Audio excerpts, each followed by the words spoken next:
시청자 여러분 안녕하십니까? 하루의 뉴스를 정리해드리는 YTN 뉴스라이트입니다. 주호영 비대위원장의 직무집행 정지.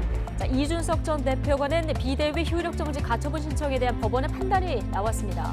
당의 비상 상황이 발생했다 볼 수 없고 채권자, 즉 이준석 전 대표에게 회복할 수 없는 손해가 발생할 수 있다는 건데 국민의힘은 곧바로 이의 신청을 하기로 했습니다.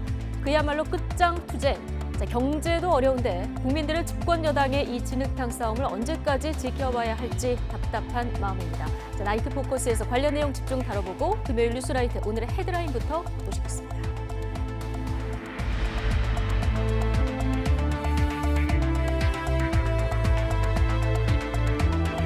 8월 26일 금요일 뉴스나이트 오늘의 주요 뉴스 소개해드리겠습니다. 국민의힘 이준석 전 대표가 비대위 효력을 멈춰달라며 낸 가처분 신청을 법원이 받아들여 주호영 위원장의 직무를 정지시켰습니다. 법원은 당이 이 비대위를 띄울 만큼 비상 상황이 아니었다고 판단했습니다. 대혼란에 빠진 국민의힘은 법원이 정당의 자율권을 지나치게 침해했다며 즉각 이의 신청을 제기했고 기각된다면 항고 절차도 밟기로 했습니다. 다시 직무대행을 맡을 것으로 보이는 권성동 원내대표는 내일 긴급 의원총회를 열고 대응 방안을 모색할 예정입니다. 복귀의 길이 열린 이준석 전 대표 측은 헌법 파괴 행위에 대한 역사적 판결이라면서 비대위 자체를 무효화하고 사퇴하지 않은 최고위원으로 다시 최고위를 구성하라고 압박했습니다. 이 전 대표는 일정을 취소한 채 자명에 들어갔습니다. 이재명 방탄 논란 속에 개파 간 갈등을 불러일으켰던 민주당 당원 개정안이 재투표 끝에 최종적으로 확정됐습니다.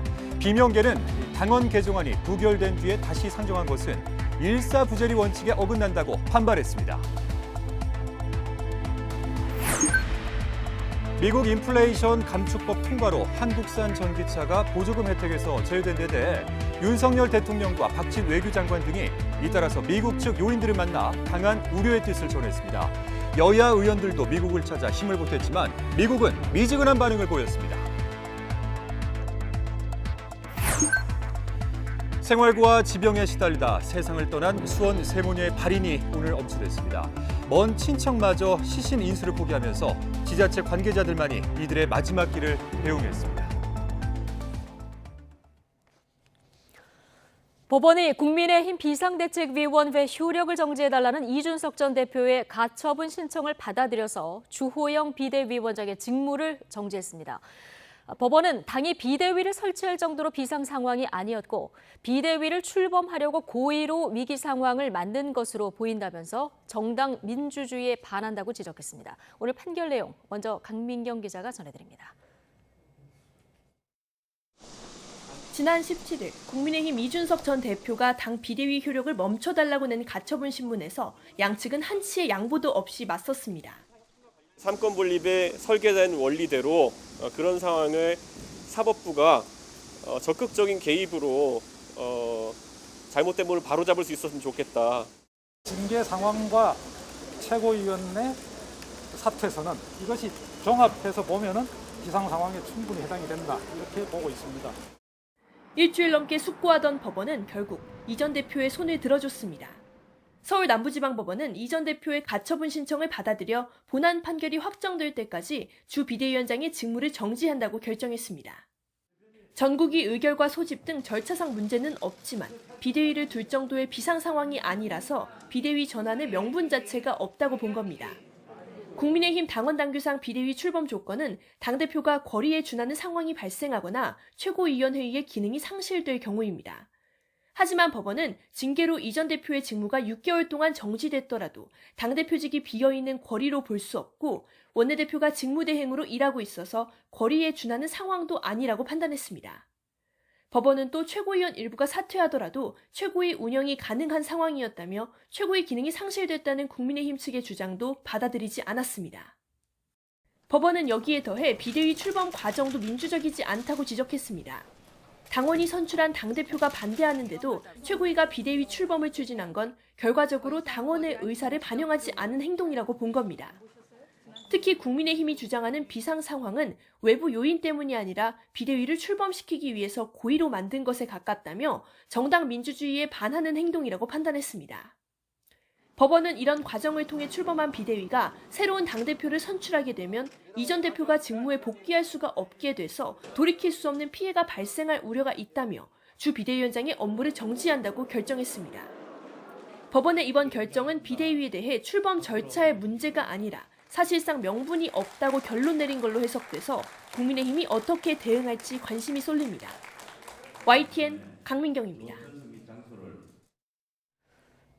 네, 우여곡절 끝에 지난 18일 출범한 국민의힘 비상대책위는 오늘 법원 결정으로 열흘도 안 돼서 좌초 위기에 놓였습니다. 주호영 비상대책위원장 등 당 주요 인사들은 당혹감을 감추지 못했는데 법원 결정을 비판하면서 즉각 이의 신청으로 대응했습니다. 보도에 엄윤주 기자입니다. 법원이 비상대책위 체제에 대해 사실상 이준석 전 대표 손을 들어주자 국민의힘은 일대 혼란에 빠졌습니다. 윤석열 대통령과 함께 대구를 방문했던 주호영 비상대책위원장은 황급히 발길을 돌려 서울 여의도 국회로 돌아왔습니다. 주 위원장은 법원이 당 비상 상황에 관한 판단을 인정하지 않은 건 황당하다며 강하게 반발했습니다. 매우 당혹스럽고 당의 앞날이 매우 걱정이 됩니다. 우리 당은 당규에 따라서 구성원들의 뜻을 모아서 비상 상황이라고 규정했는데 법원이 돌연 비상 상황이 아니라고 하는 것이 얼마나 황당한 일입니까? 다음 주 이후 판단할 거라던 재판부가 1박 2일 연찬회를 마친 직후 처분 결정을 발표한 게 의심스럽다고 문제 삼기도 했습니다. 재판장이 특정 연구 모임 출신으로 편향성을 가지고 있고 하기 때문에 이상한 결과가 나올 거라는 우려가 있었지만은 저는 그걸 믿지 않고 있었는데 그 우려가 현실화된 것 같습니다. 국민의힘은 동시에 법원 결정에 즉각 이의 신청을 제기했습니다. 정당의 자율적 판단을 지나치게 침해했다고 규정하고 전면적인 법적 대응에 나선 겁니다. 정당 내부의 의사결정과 해석에까지 들이댄 잘못된 판단을 한 법원에 대해서도 엄중하게 항의하는 조치를 할 생각입니다. 이 신청이 받아들여지지 않으면 당연히 항고를 해야 됩니다. 주호영 비대위원장 직무가 정지되면서 직무대행은 돌고 돌아 권성동 원내대표가 다시 맡는 방안이 유력하게 검토되고 있습니다.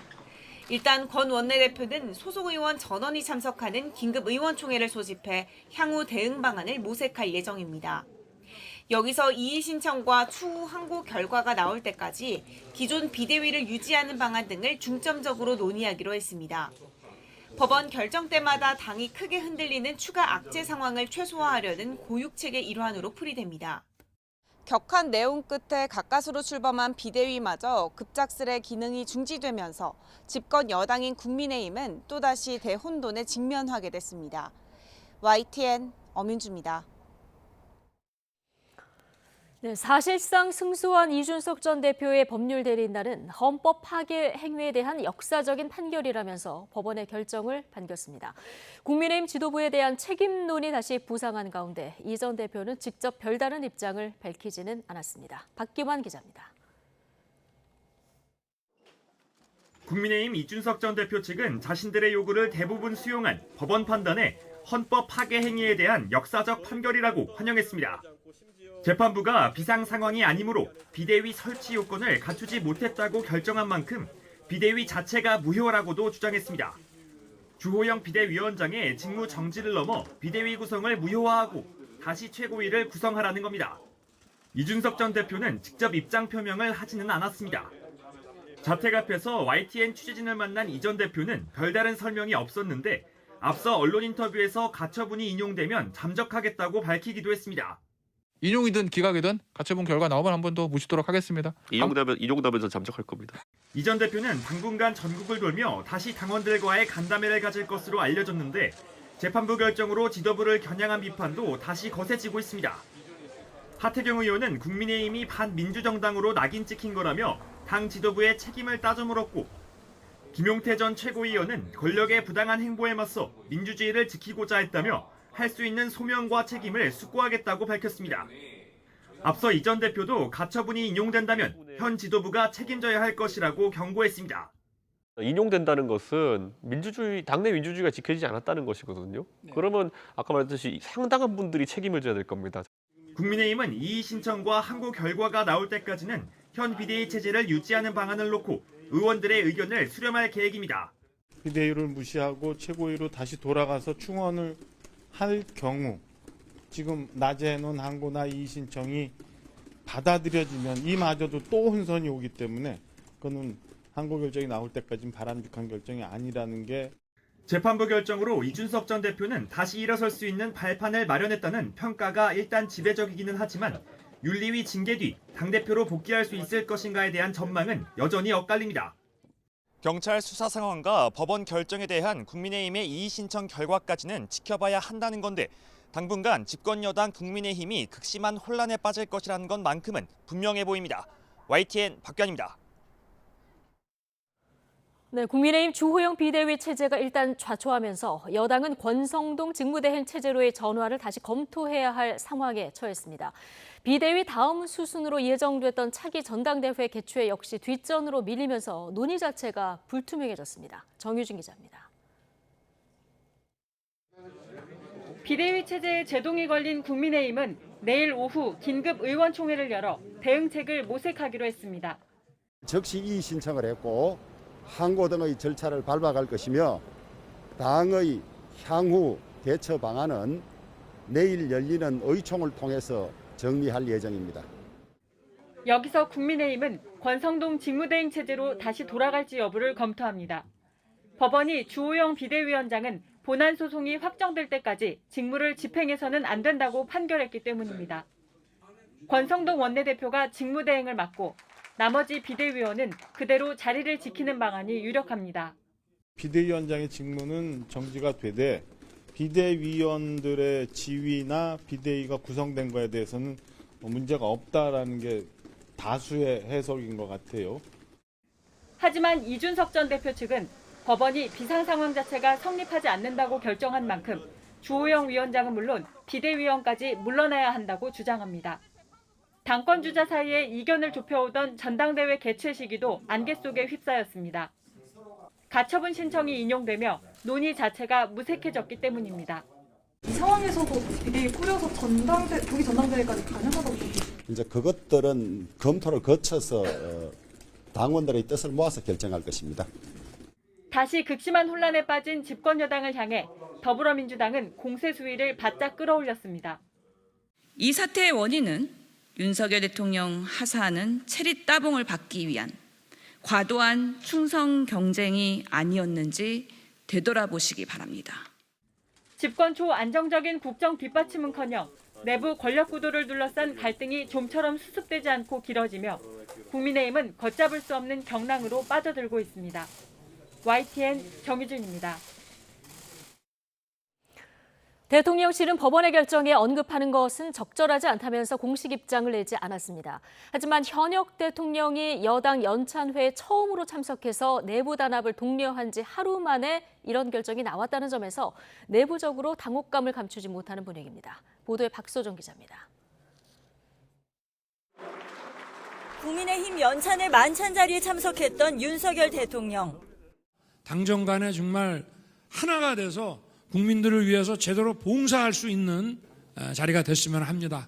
하여튼 파이팅입니다. 네, 고맙습니다. 법원 판단이 나온 건 공교롭게도 당정이 힘을 합치자며 화이팅을 외친 바로 다음 날입니다. 윤 대통령이 주호영 비상대책위원장과 대구 일정을 소화하던 시각이었습니다. 결정 내용이 전해진 뒤에도 대통령실은 공식 입장을 내지 않았습니다. 대통령실 관계자는 법원 결정에 대해 언급하는 것은 적절치 않다는 짤막한 한 줄만 전했습니다. 그러나 내부적으로는 매우 당혹스러워하는 기색이 역력합니다. 국정 지지율 하락세가 멈추고 차츰 반등하는 상황에서 정기국회를 앞두고 국정 운영에 박차를 가하려는 찰나 생각지 못한 변수가 돌출됐기 때문입니다. 또 다른 대통령실 관계자는 YTN에 예상치 못한 결정이 나온 만큼 당황스럽다면서 앞으로 국정 운영에도 부담이 될 수밖에 없을 거라고 말했습니다. 앞서 윤 대통령은 여당 내홍이나 이준석 전 국민의힘 대표에 대한 질문을 받으면 이렇게 대응해왔습니다. 대통령은 국가의 대통령이지 무슨 당의 수장도 아니고 당 문제는 좀 이렇게 지켜보는 것이 맞는 것 같습니다. 지금까지 다른 정치인들의 정치적 발언에 대해서 어떠한 논평이나 제 입장을 표시해 본 적이 없다는 점을. 하지만 윤 대통령이 권성동 원내대표에 보낸 메시지에서 이 전 대표를 겨냥해 내부 총질하던 당대표라고 언급한 것이 드러난 이후 여당의 혼란이 더욱 커졌다는 점에서 일정 부분 책임을 져야 한다는 목소리도 나오고 있습니다. 대통령실은 이번 법원 결정이 여론의 향배에 어떤 영향을 미칠지 촉각을 곤두세우며 사태 수습 방안을 두고 골몰할 것으로 보입니다. YTN 박소정입니다. 앞서 전해드린 바와 같이 법원은 국민의힘이 진짜 비상 상황이 아니라고 판단하며 결과적으로는 국민의힘 내용은 더 격화되는 모습입니다. 이번 내용의 시작이라 할 수 있는 이준석 전 대표의 6개월 당원권 정지 징계부터 지금까지의 과정을 김경수 기자가 짚어봤습니다. 이준석 전 대표가 6개월 당원권 정지 징계를 받은 건 지난 7월 8일이었습니다. 국민의힘은 곧바로 당대표가 업무를 볼 수 없는 사고 상태로 규정하고 권성동 직무대행 체제에 돌입했습니다. 사법부에 해당하는 윤리 결정에 대해서는 수용할 수밖에 없다. 당원권 정지 효력이 이미 발생을 했기 때문에 당대표 직무대행인 제가 회의를 주재합니다. 초유의 집권여당 대표 공백이라는 혼란을 딛고 권성동 대행 체제가 자리를 잡는 듯했지만 7월 26일 윤석열 대통령의 이른바 내부 총질 문자가 공개되며 상황은 급변했습니다. 사흘 뒤 배현진 최고위원이 당 혼란과 지지율 하락에 책임지는 모습을 보이겠다며 자진 사퇴를 선언했고 마땅히 책임져야 하고 끊어내야 할 것을 제때 끊어내지 않으면 더 큰 혼란이 초래된다고 생각합니다. 책임지는 모습도 보여드려야 할 때라고 생각합니다. 이틀 뒤 조수진, 윤영석 최고위원에 이어 권성동 원내대표도 직무대행 사퇴를 선언했습니다. 당이 비상 상황에 직면했습니다. 이를 돌파하기 위한 특단의 조치가 필요합니다. 현재의 혼란을 극복할 수 있는 현실적 방법은 비대위 체제로의 전환이라는. 곧바로 다음 날 의원총회가 열려 비상대책위원회 전환으로 당론을 모았고 하루 뒤 최고위원회도 비대위 전환을 위한 상임전국위원회와 전국위원회 소집을 의결했습니다. 이때 이미 사퇴 의사를 밝혔던 배현진, 윤영석 최고위원이 의결에 참여했는데 아직 사퇴서를 내지 않았다는 게 이유였습니다. 당론 채택에 따라서 이를테면 인수인계 시간이 필요하다고 이후 상임전국위와 전국위를 거쳐 직무대행도 비대위원장을 임명할 수 있게 당헌을 고치고 비대위원장 임명까지 일사천리로 진행됐습니다. 찬성 463명, 반대 48명으로 비상대책위원장 임명안이 가결되었음을 선포합니다. 하지만 법원은 이와 같은 주호영 비대위 출범 과정을 언급하며 당헌에 규정된 비상 상황이 맞는지 의문을 나타냈습니다.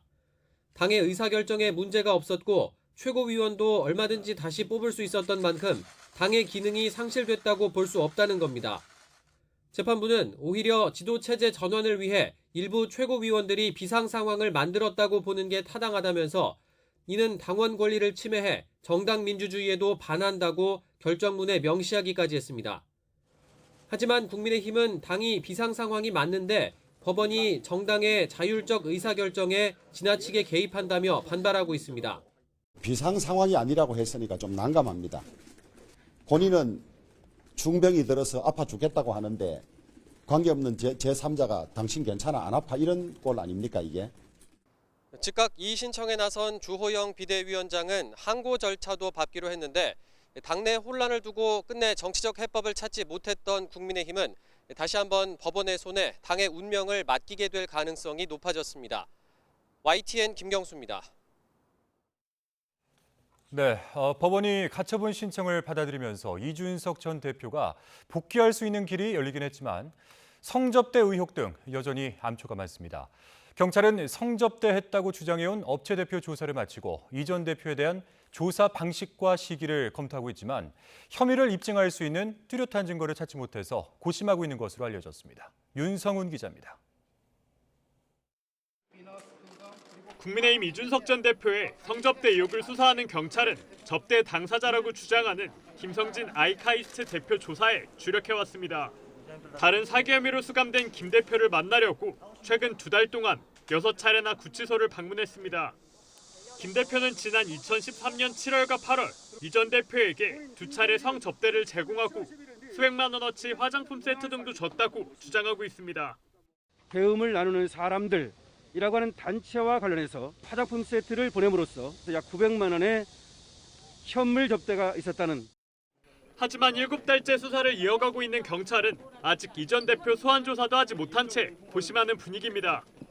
양측의 주장이 첨예하게 엇갈리는 상황에서 김 대표 진술 외에 이 전 대표의 성접대를 입증할 뚜렷한 증거를 찾지 못했기 때문입니다. 어떤 증거, 언제, 어디서, 어떻게 인멸, 이거 하나도 없는 상황에서 제가 뭐 반박할 게 지금 없습니다. 그렇기 때문에. 사건 자체가 워낙 오래전에 발생한 일이다 보니 공소시효도 넘기 힘든 벽입니다.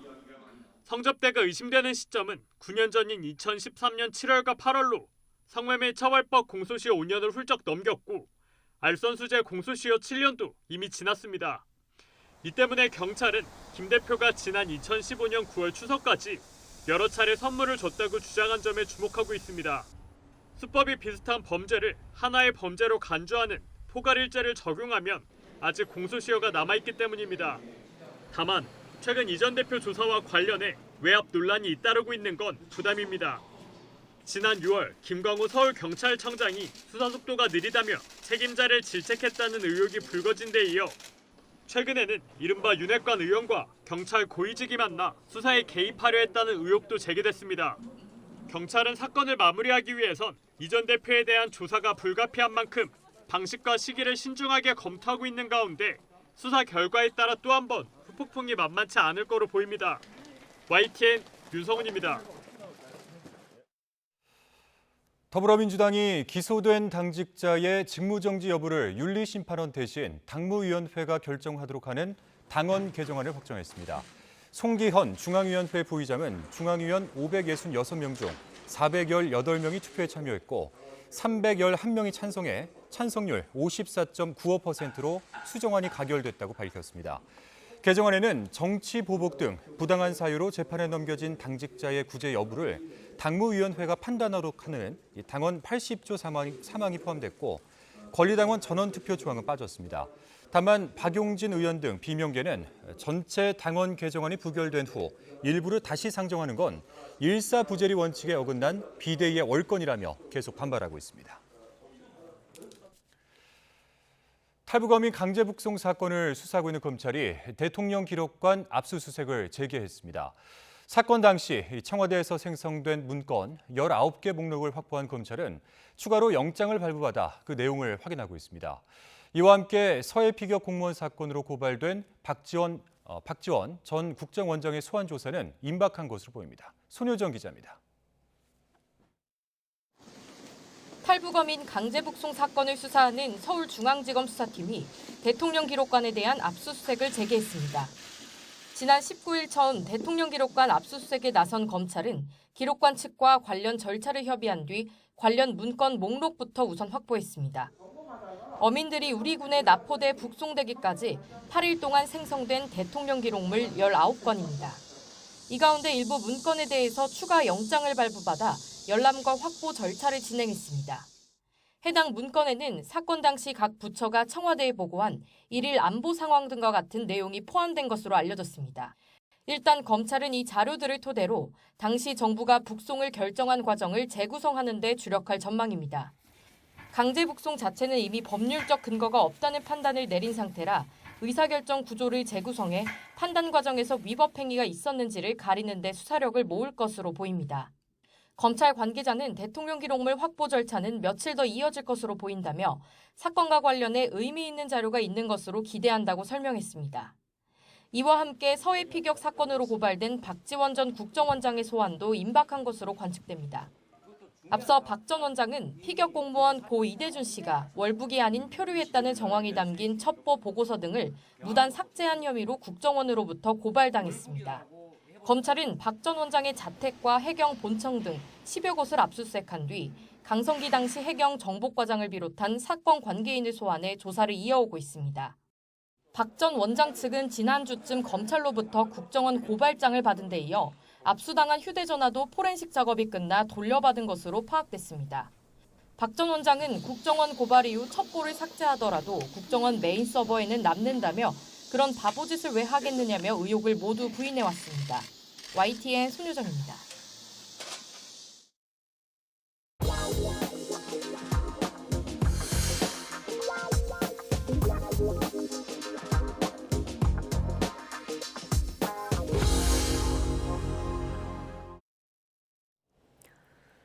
윤석열 대통령이 정부의 법령 한 줄, 규제 하나가 기업에는 생사가 걸린 문제라면서 꼭 필요한 합리적인 규제만 남기겠다고 했습니다. 규제 개혁의 강력한 의지를 재확인한 건데요. 대통령 취임 이후 처음으로 대구 서문시장도 방문해 전통적인 텃밭도 다졌습니다. 조은지 기자입니다. 규제 새로 고침, 대한민국 업그레이드, 선명한 문구 아래 윤석열 대통령은 첫 번째 규제 혁신 전략회의를 주재했습니다. 정부와 지자체, 민간이 총출동한 자리에서 윤 대통령은 기업의 모래주머니를 없애겠다며 규제 혁신은 정치나 이념이 아닌 민생과 경제 문제라고 강조했습니다. 현실에 맞지 않는 그 법령 한 줄, 이 규제 하나가 기업의 생사를 갈릴 수 있습니다. 국민의 생명과 안전 그리고 질서 유지에 꼭 필요한 합리적 규제만 남겨놓겠습니다. 100분 동안 진행된 비공개 자리에선 일자리는 세금이 아닌 규제 혁신으로 만들어진다면서 글로벌 기준이나 시대 변화와 괴리된 건 과감하게 정리하라고 주문했습니다. 과도한 경제 형벌 규정도 원점에서 재검토하겠다고 선언했는데 경미한 위반 행위는 형사처벌 대신 과태료나 행정제재로 전환하는 등 32개 조항을 고치기로 했습니다. 이를 통해 기업인들의 경영활동이 위축되지 않고 우리나라에서 많은 투자와 양질의 일자리 창출이 이루어지도록 해야 합니다. 윤 대통령은 뜨거운 열기 속에 대구 서문시장도 찾았습니다. 당선인 시절인 지난 4월 12일 이후 4개월 만입니다. 윤 대통령은 즉석에서 마이크를 잡고 민심이 흐르는 전통시장을 잊지 않겠다, 기운을 받고 가겠다라고 말했습니다.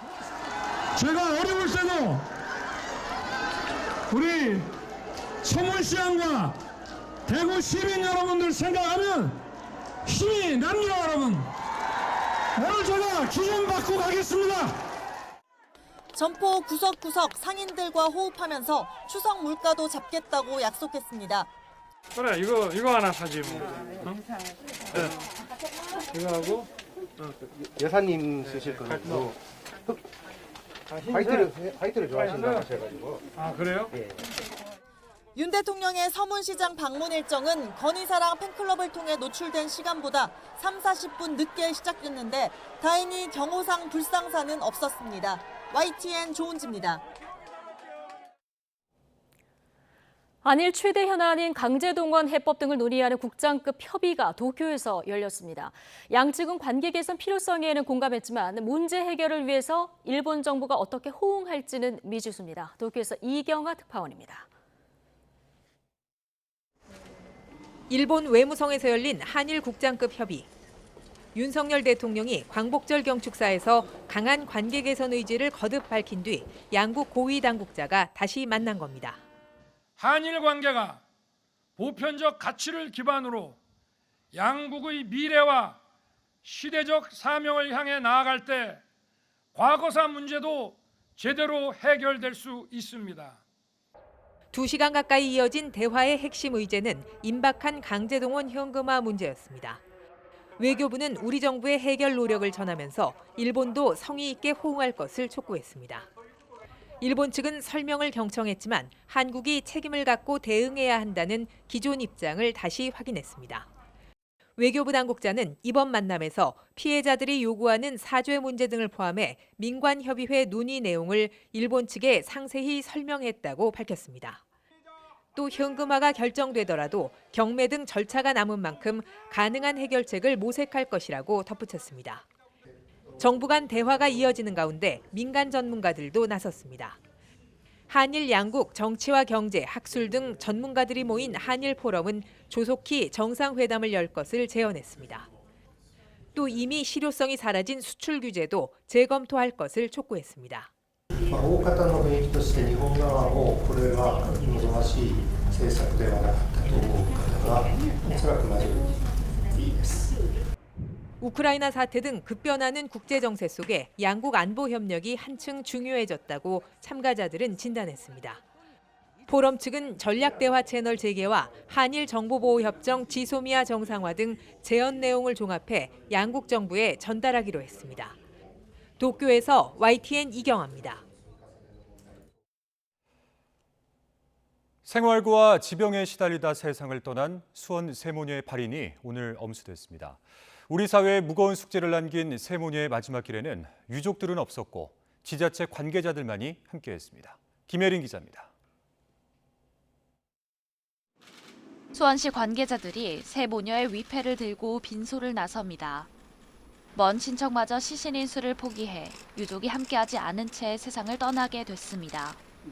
세모녀는 화장을 거쳐 영원한 안식에 들었습니다. 지난 21일 세모녀는 경기 수원시 권선구에 있는 주택에서 부패가 심하게 진행된 채로 발견됐습니다. 원래 아버지와 어머니, 3남매 이렇게 5식구가 함께 모여 살았습니다.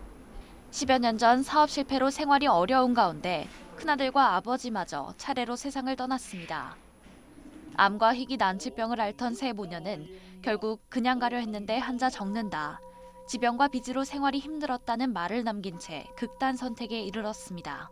병가들은 오랜 기간 투병 생활과 생활고로 인해 어려운 삶을 이어오다 고통과 애로움 속에 열반해 드셨습니다. 세모녀가 세상을 등질 때까지도 우리 사회에 도움의 손길은 없었습니다.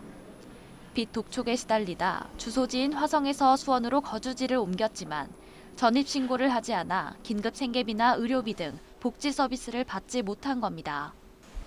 건강보험료가 16개월이나 밀려 관리 대상이 됐는데도 복지 시스템은 끝끝내 위기의 세모녀를 찾아내지 못했습니다. 주소만 놓고 살지 않는 분이고 또 이제 그 지인하고도 연락이 안 되는 부분이기 때문에 시스템상에 이제 비대상자로 처리가 될 수밖에 없는 거죠.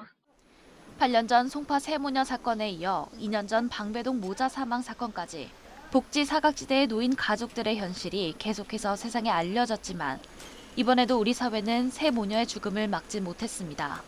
YTN 김혜린입니다.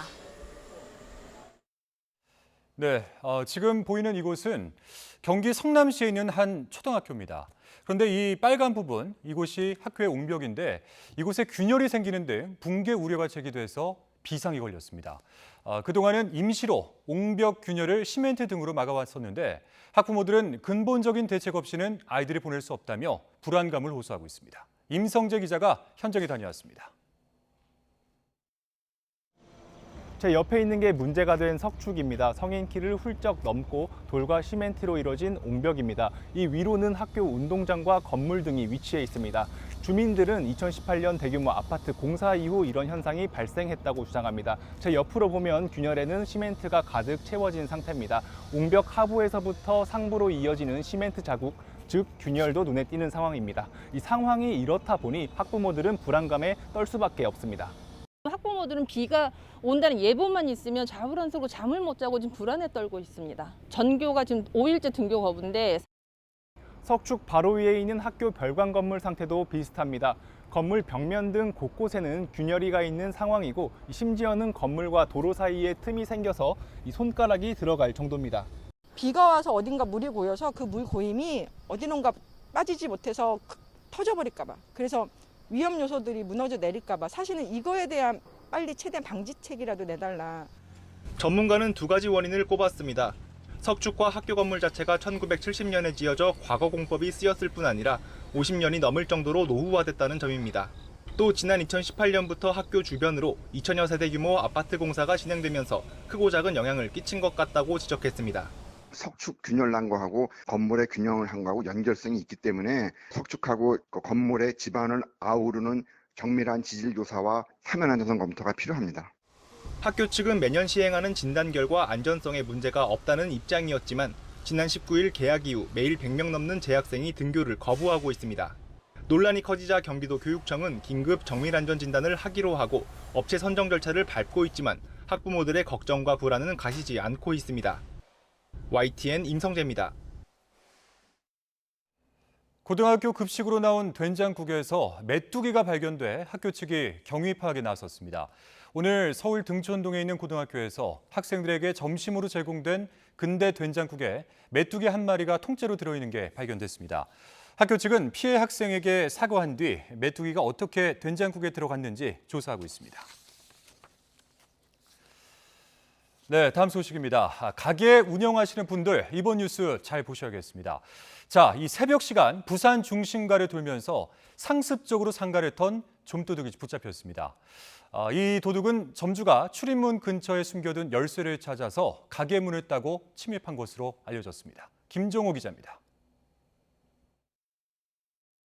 상가 골목을 걸어가던 30대 남성 A씨가 주점 벽면으로 손을 뻗습니다. 숨겨둔 출입문 열쇠를 찾은 건데 주변을 잠시 살피다가 문을 열고 들어갑니다. 곧장 계산대로 가서 금고를 열고 안에 있는 지폐를 모두 챙깁니다. 2주 전쯤에는 근처 다른 주점에서도 같은 피해가 있었습니다. 마찬가지로 A씨는 출입문 근처에 숨겨둔 열쇠를 쉽게 찾아 안으로 들어갔습니다. 열쇠 위치는 뭐 저희 직원들만 아는 위치라서 이제 그렇게 했는데 뭐 그걸 좀 지켜보고 있었던 것 같아요. 영업이 끝나고 주인과 종업원이 모두 퇴근한 새벽 시간대에 상가를 턴 A씨. 피해가 확인된 업소만 14곳입니다. 부산 중심가인 서면 일대를 돌다가 열쇠를 쉽게 찾을 수 있거나 문이 열린 곳을 발견하면 그대로 들어갔습니다. 경찰 관계자는 우편함이나 소화전, 문틈 등에 열쇠를 숨겼다가 비슷한 피해를 본 상인이 많다며 주의를 당부했습니다. 열쇠를 문틈이나 그런 데 보관하지 말고 번호 열쇠로 바꾼다든가 아니면 CCTV나 다른 보안이 강화된 그런 잠금 열쇠로 바꿔가지고. 경찰은 A씨를 구속해 드러난 것 외에 다른 범행이 있었는지 조사하고 있습니다.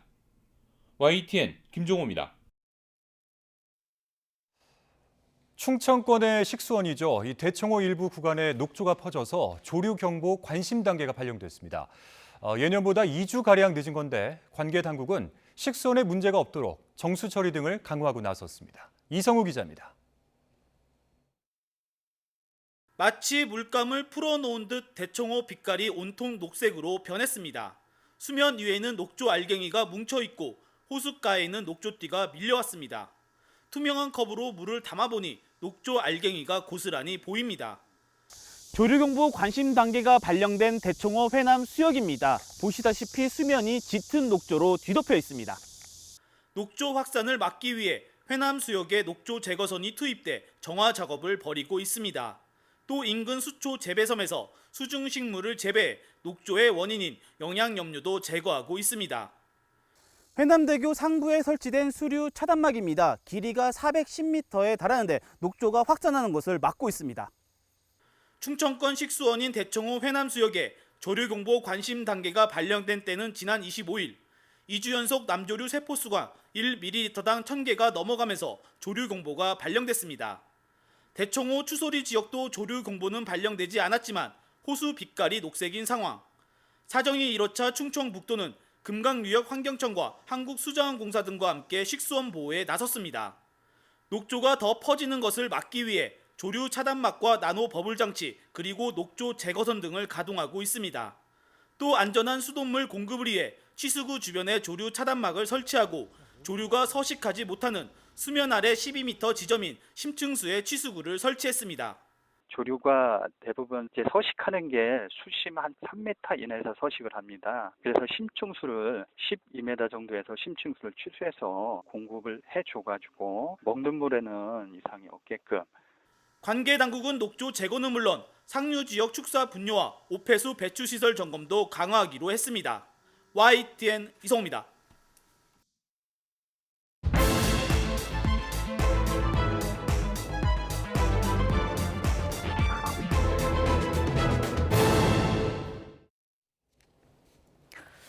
네, 당에 비상 상황이 발생했다고 보기 어렵다.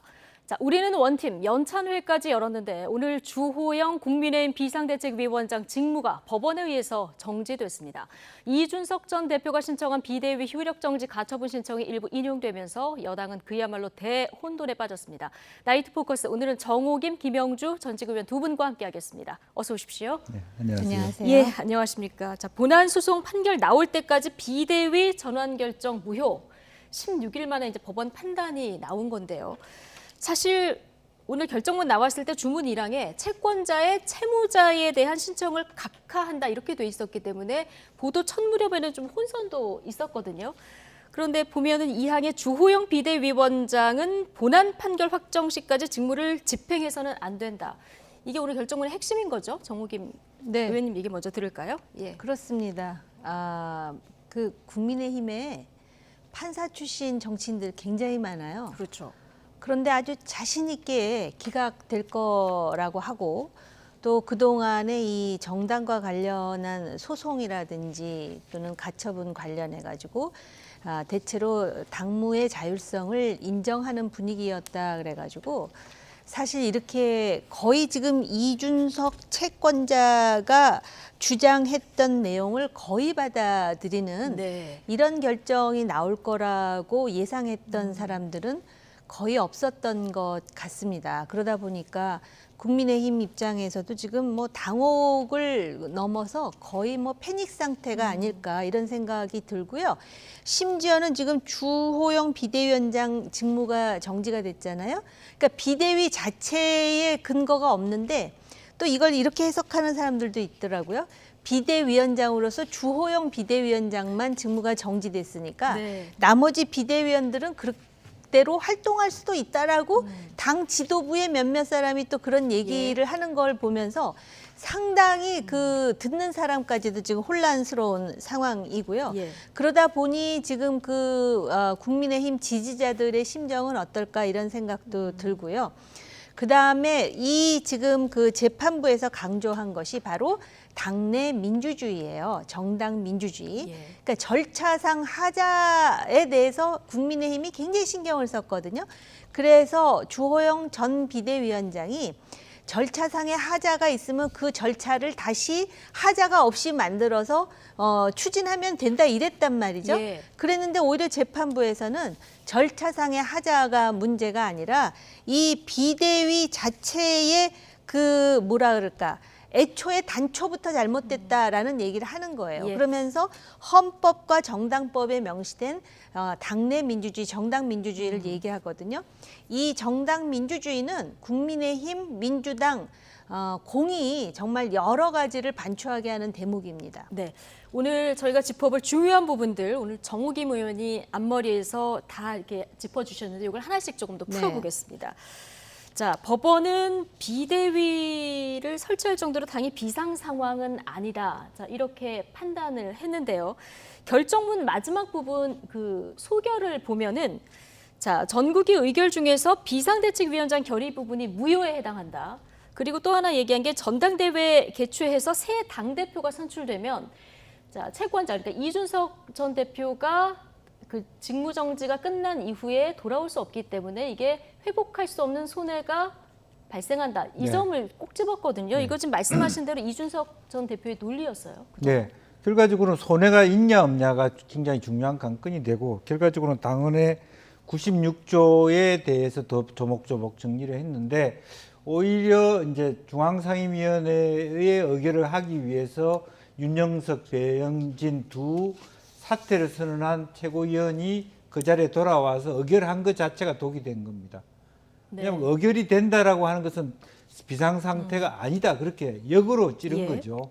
그래서 그런 식으로 예를 들면 9명 체제 속에서 2명, 즉 이준석 대표가 직무정지가 되고 그다음 김재원 최고가 지방선거위에서 결의된 상태에서 7명 중에 4명이 의결을 했지 않냐. 이렇게 의결을 했다라고 하는 것은 비상상태로 볼 수 없다. 96조에 들어가 있는 상황이 아니다라고 하는 거고요. 실제로 제가 YTN에서 의원이 나왔을 때 인터뷰 중에 서병수 의원이 얘기한 그 자체가 독이 된 겁니다. 그날 또 바로 제가 지적을 했습니다만은 그 당시에 권성동 직무대행이 유일한 정당성이다. 즉 비상상태가 아니기 때문에 96조가 안 되기 때문에 직무대행 체제로 갈 수밖에 없다. 그렇게 전국 대연대의 의장이 했거든요. 개인적인 의견으로는 그렇다 이렇게 얘기했었죠. 이제 그러면서 그 자체가 사실은 이 지금 재판부의 판단과 거의 결을 같이 하거든요. 네. 그런 데서 이미 그런 허수가 있었는데 아까 정의엽님 말씀하신 대로 주호영 비대위원장은 주로 당내의 지금 이번에 보면 이제 피고가 2명으로 했지 않습니까?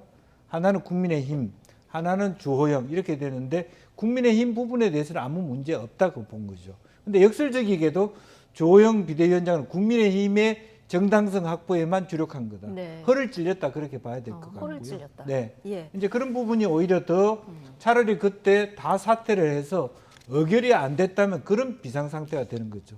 또 실제로 내일 아마 그런 얘기를 했을 텐데 권성동 원내대표와 소환종 정책위 의장이 그만뒀더라면 비상 상태가 된 겁니다. 오히려 됐는데. 네. 그때 당시는 7명 중에 4명이 됐기 때문에 충분히 의결 정족수가 됐고 그거는 비상상태가 아니라고 판단한 거기 때문에 아마 내일부로 다 그 두 사람이 그 의총을 통해서 예를 들어 결정적으로 그만둔다면 그때부터는 다시 적용한다면 비상상태에 돌입할 수 있다 그렇게 볼 수 있죠. 그럼 이거 언제까지 이게 도돌이표로 이렇게 가야 됩니까? 자, 상임위원회 소집해서 뭐 여러 가지 의결을 한다던가 아니면 ARS 투표 이게 뭐 절차적 하자가 있냐 없냐 이런 논란이 있었는데 오히려 법원이 이 절차적 하자 부분 문제 없다 이렇게 판단을 했고요. 실체적인 하자가 있다 이렇게 얘기하면서 지금 말씀하신 대로 당원 96조를 아주 조목조목 얘기를 했거든요. 국민의힘 당원 96조가 뭐냐 이게 비상대책위원회가 출범할 수 있는 조건을 이제 담아놓은 건데요. 당 대표가 벌이되거나 최고위원회의 기능이 상실되는 등 당의 비상 상황이 발생한 경우 안정적인 당 운영과 비상 상황의 해소를 위해서 비대위를 둘 수 있다. 이렇게 규정이 돼 있는데요. 오늘 법원이 뭐라고 얘기를 했냐면은 당 대표 거리 상황 이거는 권성동 직무대행이 당 대표 직무를 수행하고 있었기 때문에 해당이 안 된다. 최고위가 기능 상실했냐? 아니다. 들어와서 다 투표하고 기능이 유지되고 있었다. 이렇게 조금 전에 이제 김영주 의원께서 얘기해 주신 그 부분이고요. 당 비상 상황 발생이냐? 비상 상황 만들었다고 보는 것이 타당하다. 자, 이렇게 얘기를 한 거거든요. 역설적이지만 저 얘기는요. 이준석 대표가 윤리위에서 당원권 정지 6개월 받았을 때 권성동 원내대표의 논리와도 맥을 같이 해요. 지금은 사고 상태지 권위 상태가 아니다. 그렇기 때문에 권한대행이 아닌 직무대행으로서 내가 원내대표로서 직무대행을 하는 것이 맞다. 그리고 그 당 기조국에게 그 해석도 그렇다. 그렇게 해가지고 당시에도 비대위를 하자고 하는 그런 압박이 있었지만은 그렇게 그 권성동 원내대표의 논리에 의해서 직무대행 체제가 이루어지지 않았습니까? 네, 그래서 법원도 오늘 당 지도부도 사고를 규정을 했기 때문에 다툼의 여지가 없다 이렇게 얘기를 그렇습니다. 했거든요. 그런데 느닷없이 체리따봉 그 메시지가 나오면서 당이 비상 상황이 돼버린 건데 사법부의 얘기도 일리가 있는 것이 비상 상황이라서 그 비대위를 만든 것이 아니라 소위 그 최고위원들이 하나씩 나갔잖아요. 사퇴하겠다고. 나가가지고 그 비상 상황을 만들었는데 그 다음에 흥미로운 것이 다시 정국위를 소집하기 위해서 나가겠다고 한 사람이 들어와서 회의를 하지 않았습니까? 사실 이거는 판사의 이런 결정 이전에도 많은 정치 평론을 하는 사람 중에 특히 뭐 의원님도 계시고 저도 있었지만 이거는 상식적으로 이런 문제를 이미 제기했었어요. 그리고 이런 부분에 대해서도 여론의 상당 부분 그 반영이 돼 있었고요. 그렇기 때문에 지금 오히려 국민의힘의 비상 상황은 오늘 이후로 지금 비상 상황이 아닌가 그런 생각이 들어요. 지금은 진짜 비상 상황이 벌어졌죠. 지금은 그때는 비상 상황을 만든 것이고 그렇게 돼버렸습니다. 실제로 8월 2일 최고위 상황이 어떻게 되는지 저희가 그래픽을 좀 만들어봤는데 한번 보실까요? 자, 보면은 이준석 당대표는 뭐 윤리위 징계를 받아서 정지가 돼 있는 상태고요. 권성동 원내대표 그리고 성일종 정책위원장 뭐 의사 사퇴 검토한다 얘기는 했지만 일단 참석은 했고요. 조수준 최고위원은 사퇴해서 이날 참석을 안 했고 배현진 최고위원 사퇴 표명하고 참석을 했습니다. 김재원 최고위원은 뭐 이미 지방선거 출마할 때 사퇴를 했었고요. 윤영석 최고위원 사퇴 표명하고 참석을 했고 정미경 최고위원이랑 김용태 청년 최고위원 당시만 해도 이제 사퇴에 대한 어떤 뭐 입장이 정확히 나오지 않은 상태에서 불참을 한 상황인데 김용주 전 의원께서는 그러니까 이때 차라리 다 사퇴를 했으면 비상 상황이 됐을 수도 있는데 될 수 있죠. 예, 이때 들어와서 여러 가지 표결을 다 했기 때문에 오늘 법원에 이런 판단이 내렸다. 이렇게 그렇습니다. 보시는 거죠. 7명 중에 4명이 됐기 때문에 과반이 된 거죠. 네. 그래서 기본적으로 예를 들면 권성동, 성일종 두 분이 했으면 사실은 두 사람이 들어왔더라도 그것은 이제 표결 정독수가 안 되기 때문에 정상적으로 일을 할 수 없는 구조다. 이제 그런 것들을 8월 2일 최고위를 정확하게 찍어서 얘기한 거거든요. 이제 그래서 실제적으로 예를 들면 그런 의제가 아니었다면 정미경, 김용태 이 두 분이 불참할 이유가 없었잖아요, 사실은. 그렇죠. 그 의제가 이준석에 대한 의제라고 봤기 때문에 일부러 안 한 거잖아요. 그렇다면 다른 의제 같으면 정상적으로 실제적으로 보면 뭐 결과적으로 배현진, 윤영석, 정미경, 김용태 이분들이 다 활동을 하면 정상화된다고 볼 수 있는 거고요. 이제 그런 부분이 남아 있고 따라서 지금 현재 상황은 그런 부분을 가지고 지금 아직도 비상 상황이라고 당에서는 얘기하고 있습니다만 그 재판부를 얘기할 것이 아니라 정확하게 본다라면 지금 현재 상황에서 최고위원이 몇 명 사퇴를 했는지 사표를 정확하게 냈는지 그게 따라서 의사결정 정족수가 되는지 또 김용태 최고만 남아 있는 거잖아요. 이제 어쨌든 그런 과정을 말끔히 정리하고 난 다음에 재판부에 대한 비판을 하든지 새로운 대응을 짜야 될 것 같습니다. 이게 참 묘한 것이 이렇게 이제 그 두 사람도 다 사표를 냈으면은 비상 상황이었을 텐데 이렇게 이제 이야기를 하는데요. 그것도 문제인 것이 당시 권성동 원내대표는 직무대행이었어요. 근데 당원 당규상 새로운 비대위 위원장을 뭐 이렇게 그 호명하거나 하려면은 당대표 내지는 당대표 권한대행이 했거든요. 그러다 보니까는 그런 그 상황, 그 정말 누가 봐도 어색하고 누가 봐도 이거는 눈 가리고 아웅인가라고 의심할 수 있는 상황이 연출될 수밖에 없었어요. 그렇기 때문에 실제로 뭐 그 절차를 맞추기 위해서 더 그랬겠죠. 그러다 보니까 사퇴를 선언했는데 다시 들어와서 또 이제 최고위를 열고 결의를 하고 전국위로 이제 그것을 이제 넘기고 이 과정이 필요했기 때문에 사퇴를 선언한 사람이 다시 들어오는 총극이 벌어졌고 재판부는 바로 그런 부분을 또 지적하고 있고요. 그런 상황입니다. 오늘 왜 이런 결정을 내렸는지 법원의 결정문 조금씩 뜯어봤고요. 자, 당 대표도 직무정지, 비대위원장도 직무정지. 자, 국민의힘은 그야말로 지금 패닉 상태입니다. 국민의힘 지도부는 곧바로 법원에 이의 신청을 했고요. 이 이의 신청이 받아들여지지 않으면 서울고등법원에 항고하겠다. 사실상 불복 입장을 밝혔습니다. 주호영 비대위원장 발언 듣고 오시겠습니다. 매우 당혹스럽고 우리 당의 앞날이 심히 우려됩니다. 우리 당이 절차를 거쳐서 비상 상황이라고 규정했음에도 불구하고 법원이 비상 상황이 아니라고 결정한 이 상황이 얼마나 황당한 일입니까? 본인은 중병이 들어서 아파 죽겠다고 하는데 제3자가 당신 괜찮아 안 아파 이런 꼴 아닙니까? 재판장이 특정 연구 모임 출신으로 편향성을 가지고 있고 이상한 결과가 나올 거라는 우려가 있었지만은 저는 그걸 믿지 않고 있었는데 그 우려가 현실화된 것 같습니다. 네, 본인은 중병이 들어서 아파 죽겠는데 제3자가 너 괜찮아 이렇게 얘기하는 거다. 주호영 비대위원장 판사 출신 아니겠습니까? 가처분 신청 기각되는 걸 내가 확신한다 이렇게 얘기를 했기 때문에 지금 오늘 더 당혹스러울 것도 같은데요. 자, 지금 당내 문제에 대해서 지나치게 재판부가 개입하고 있다. 그러면서 재판 문제 성향도 오늘 좀 문제를 삼았는데요. 좀 뭐 전체적으로는 저 재판부 판단의 불복 움직임인 것 같습니다. 이제 기본적으로는 이제 사실은 이제 보수주의라고 하는 것은 법률의 결정에 존중하는 것부터 있어야 되는 부분이고요. 그동안에는 주호영 비대위원장이 저런 일이 없을 거니까 그런 질문조차도 하지 마라. 그렇게 기자한테 얘기했습니다. 확신을 했었죠. 예, 확신을 했다가 갑자기 당혹스럽다 하는 것 자체도 말이 안 되는 거고 어쨌든 원인 제공은 누가 했냐면 당내 분란이 만들어 놓은 거잖아요.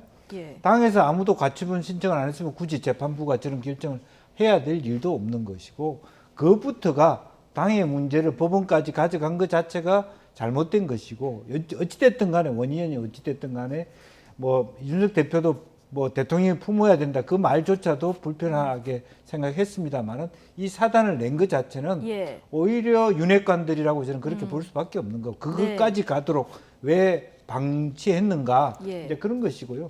그 결정에 대해서는 여전히 이제 다른 프로세스가 남아 있다면 이 재판부에다가 다시 이의신청하는데 아마 각하될 겁니다. 예. 다른 상황이 변화가 없기 때문에 예. 그 다음으로 가는 것이지만 어쨌든 지금으로서는 다 끝나고 난 다음에 사실인지 아닌지도 모르지만 어떤 특정 연구 모임이다 이렇게 얘기하는 것조차도 저는 뭐 썩 좋은 태도는 아니라고 예. 보여집니다. 비상 상황이라고 했는데 여러 가지 가능성을 좀 대비했어야 하는 게 아닌가 싶습니다. 너무 이제 확신을 하지 않았나 싶기도 한데요. 그러게 말입니다. 그런데다가 제가 지금 문득 드는 네. 의문이 이의 신청하고 이제 고법까지 가겠다 이렇게 얘기하는데 그러면 주체가 누가 되는 건지 왜냐하면 요번에 이 가처분 결정문을 보면은 주호영 비대위원장 직무 정지잖아요. 예. 그런데 이걸 국민의힘이 주체가 되는 건가? 아니면 주호영 의원이 전 비대위원장으로서 억울하다라고 해가지고 이의 신청을 하는 건지 제가 사실은 법 전문가가 예. 아니라서 그런 그 궁금증과 함께 사실 지금 국민의힘은 아마 그 정당 자치에 대해서 굉장히 과신했던 것 같아요. 예. 그런데 실제로 우리나라 헌법이라든지 또 정당법에는 분명히 당내 민주주의에 대해서 규정을 하고 있어요.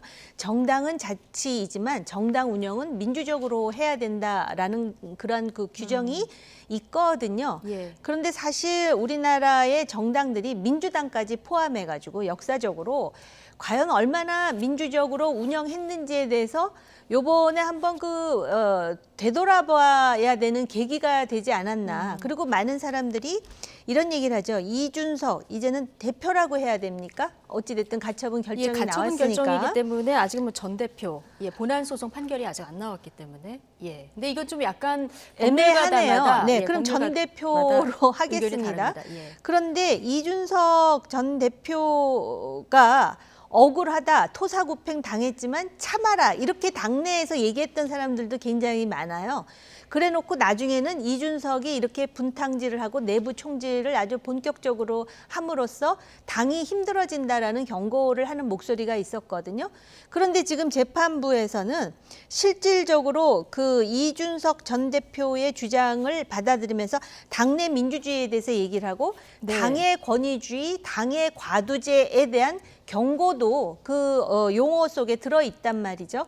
그렇기 때문에 사실상 지금 이 국민의힘이 내일 의총에서 어떤 결론을 도출할지는 모르겠지만은 실제로 전혀 준비되지 않은 상태에서 아마 저까지도 기각되겠지만 아마 그 단서로서 이준석 전 대표가 얼마나 그 억울한지에 대한 재판부의 어떤 그런 그 논점이 있지 않을까라고 상상할 정도니까 준비 안 됐기 때문에 그리고 어떤 면에서는 또 이런 얘기를 했잖아요. 절차상의 문제가 있을 수는 있지만 그건 보완하면 된다. 근데 재판부에서는 오히려 절차가 문제가 아니라 지금 실체적으로 비상 상황이 아닌데 비상 상황으로 전제하면서 비상 상황을 만들었다라는 것에 대해서 당내 민주주의를 언급하잖아요. 허를 찔린 거기 때문에 과연 이런 그 허를 찔린 상황에서 이걸 혁파할 수 있는 역량이 있는가 없는가를 지금 이제 앞으로 봐야 될 것 같습니다. 오늘 주호영 위원장이 해당 판사가 특정 연구 모임 출신이라서 편향성을 드러냈다 이렇게 얘기를 했는데 오늘 남부지방법원에서 해당 판사가 특정 연구 출신이 아니다 이렇게 공식적으로 입장을 밝혔다는 소식도 있어서 좀 전해드리고요. 자, 그러면 앞으로 국민의힘 지도부는 어떤 의사결정을 어떻게 해야 되냐 이게 이제 문제로 남는데요. 주문에 보면은 비대위 효력에 대한 언급은 없습니다. 그러다 보니까 이게 지금 비대위 전체가 무효냐, 비대위원장 직무만 정지된 거냐 여기에 대해서 해석이 좀 분분한데 일단 국민의힘 지도부는 좀 후자 쪽에 무게를 두는 것 같습니다. 그러면 뭔가의 직무 대행 체제로 또 가야 되는데 당장 이제 떠오르는 분이 권성동 직무대행인데 지금 당의 해석대로라고 보면 당 대표 직무대행을 하던 시절은 아니고 지금 주호영 비대위에서 비대위원장은 직무정지가 됐지만 비대위는 살아있으니까 비대위원장 직무대행을 하겠다 이런 얘기가 되는 겁니까? 그러니까 이제 다시 그거로 보면은 비대위라는 단어를 쓸 수 있는가부터 네. 봐야 되겠죠. 그러니까 그러기 위해서는 확실하게 아까 말씀드린 대로 그 명확하게 지금 1명 또는 2명밖에 안 된다는 것이 정리되면서 비상체제가 될 수 있도록. 네. 그러니까 이 재판부가 판단한 상태에서 비상체제라고 할 수 있는 정도의 당헌에 있는 그 96조를 정확하게 지키는. 그러니까 첫 번째 부분은 안 되겠죠. 거리가 된 게 아니니까 그건 아니라고 보니까 확실한 최고위원이 전원 사퇴하거나 김용태 최고를 제외하고는 다 사퇴를 명확하게 하고 난 다음에 그 전제는 사실은 아마 내일 의총에서 분명히 그런 얘기가 나올 겁니다. 그 권성동 원내대표도 책임지고 물러나라는 얘기가 나올 수밖에 없는 거고요. 그래서 명확하게 정확하게 비대위든 뭐 원내대표 체제든 다 물러나겠다는 각오로 다시 한번 그때부터 내일부터 비상체제를 선언하면서 할 수 있는 것은 뭐 주호영 비대위원장만 뭐 된다 안 된다 그런 얘기 할 것도 없이 일괄적으로 이제 다 물러나고 난 다음에 새로운 체제를 만들어서 현재 비대위원들을 다시 재선임하는 그런 방식으로 가는 것이 가장 깨끗한 방법이다. 예. 저는 그렇게 생각합니다. 그런데 지금 당내 율사 출신 의원들조차도 비대위원장 직무만 정지된 거다 이렇게 보는 게 다수다 오늘 이런 의견도 또 나왔거든요. 아니 율사 출신들이 좀 많습니까? 예. 그리고 판사 출신도 그렇게 많았는데 틀렸잖아요. 어찌됐든 간에. 저는 솔직히 헷갈려요. 제가 이걸 말할 수 있는 입장에 있지는 않은데요. 그리고 이런 일 자체가 처음이다 보니까 이 율사 출신이라 하더라도 해석이 각각 다른 것 같은데요. 지금 그 재판부의 결정문을 보면은 비대위원장이 그 출범을 하잖아요. 비대위가. 그렇게 돼가지고 어차피 비대위가 출범한다는 건 새로운 당대표를 뽑는다는 겁니다. 근데 새로운 당대표를 뽑게 되면 채권자로서의 이준석의 권한에 중대한 침해를 받기 때문에 직무를 지금 정지시킨다 그랬는데 비대위원장만 정지되고 나머지는 비대위가 그냥 돌아간다? 이게 해석이 맞는 것인지 저는 제가 법 전문가는 아니지만 시민의 상식으로 좀 이해는 안 가요. 그렇기 때문에 아마 내일 의총에서도 이런 것과 관련해서 이제 그 다양한 의견이 나올 것이고 어찌됐든 이의 신청을 하더라도 이의 신청의 결과 그다음에 뭐 고법으로까지 간다 그러는데 그 결과가 나오기 전까지는 사법부의 결정을 준수해야 되는 거 아닙니까? 그렇게 보여집니다. 그러니까 피고인을 주호영으로 못 박았기 때문에 주호영 비대위원장에 대한 언급을 했을 뿐이지만 사실은 말을 안 하지만 다른 사람은 말할 필요도 없이 자격이 없다고 봐야 되는 거겠죠. 그런데 국민의힘은 지금 해석을 그렇게 하지 않고 있는 상황이라서 지금 그러니까 이게 질문을 지금 드려봤고요. 국민의힘이라 그러시잖아요. 근데 과연 국민의힘 문제는 각하됐잖아요. 그러니까 국민의힘을 논하지 말고 비대위를 논하라는 게 지금 그 사법부의 입장 아닙니까? 왜냐하면 국민의힘이 하나의 법적인 그런 주체로서 지금 국민의힘이 잘못한 게 아니라는 거예요. 지금 비대위가 만들어진 게 잘못됐다라는 얘기거든요. 그렇죠. 직무 정지 상태이긴 하지만 만약에 본안 소송에서도 승소를 하게 되면 이준석 대표 체제가 살아있는 거고 이러니까 국민의힘을 어디로 봐야 되냐. 저도 얘기할 때 주어를 뭐로 해야 되는지 굉장히 좀 헷갈리는 이런 상황도 되는데 어쨌든 지금 국민의힘에서는 비대위원장 직무만 정지된 거다 이런 해석이 좀 지배적인 것 같은데 오늘 이준석 대표 측에서도 이제 역사적 판결이다 이런 반응이 나오면서 이게 비대위 자체를 무효로 봤기 때문에 비대위 전체를 무효로 보는 게 맞다. 자, 이런 해석이 또 나왔거든요. 그게 맞겠죠. 그러니까 재판부에서 피고인을 주호영으로 해서 이준석이가 가처분 신청을 했기 때문에 주호영에 대한 답을 한 것일 뿐이지 주호영이 자격이 없는데 주호영이 지명한 비대위원이 자격이 있겠습니까? 그건 명확한 것 같아요. 그걸 뭐 그렇다고 그 비대위원만 자격이 있다고 해서 된다고 비대위 체제가 인정되는 것도 아니고 또 그렇다고 해서 그분들을 살리고 싶으면 제가 말씀드린 방법으로 하면 됩니다.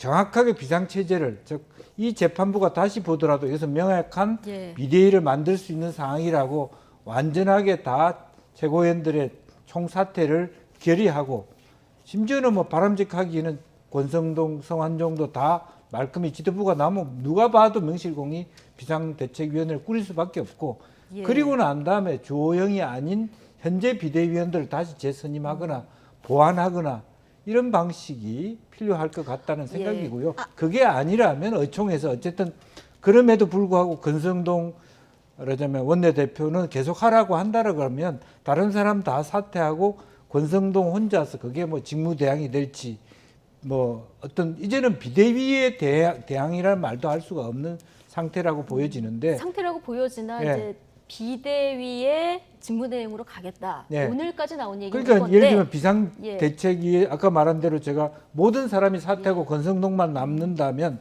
김용태, 권성동만 남은 상태에서 비대위 체제를 선언하고 비대위 권한 대행을 예. 권성동이 하는 그런 방안으로 그렇습니다. 하고, 현 비대위원들을 다시 예. 재선임함으로써 정당성을 확보해 줄 수는 있겠다. 뭐 주말임에도 내일 오후 4시에 국민의힘 의총을 여는데 앞으로 체제를 어떻게 가져갈지, 내일 결론이 내려질지 이거 좀 지켜봐야 될 것 같고요.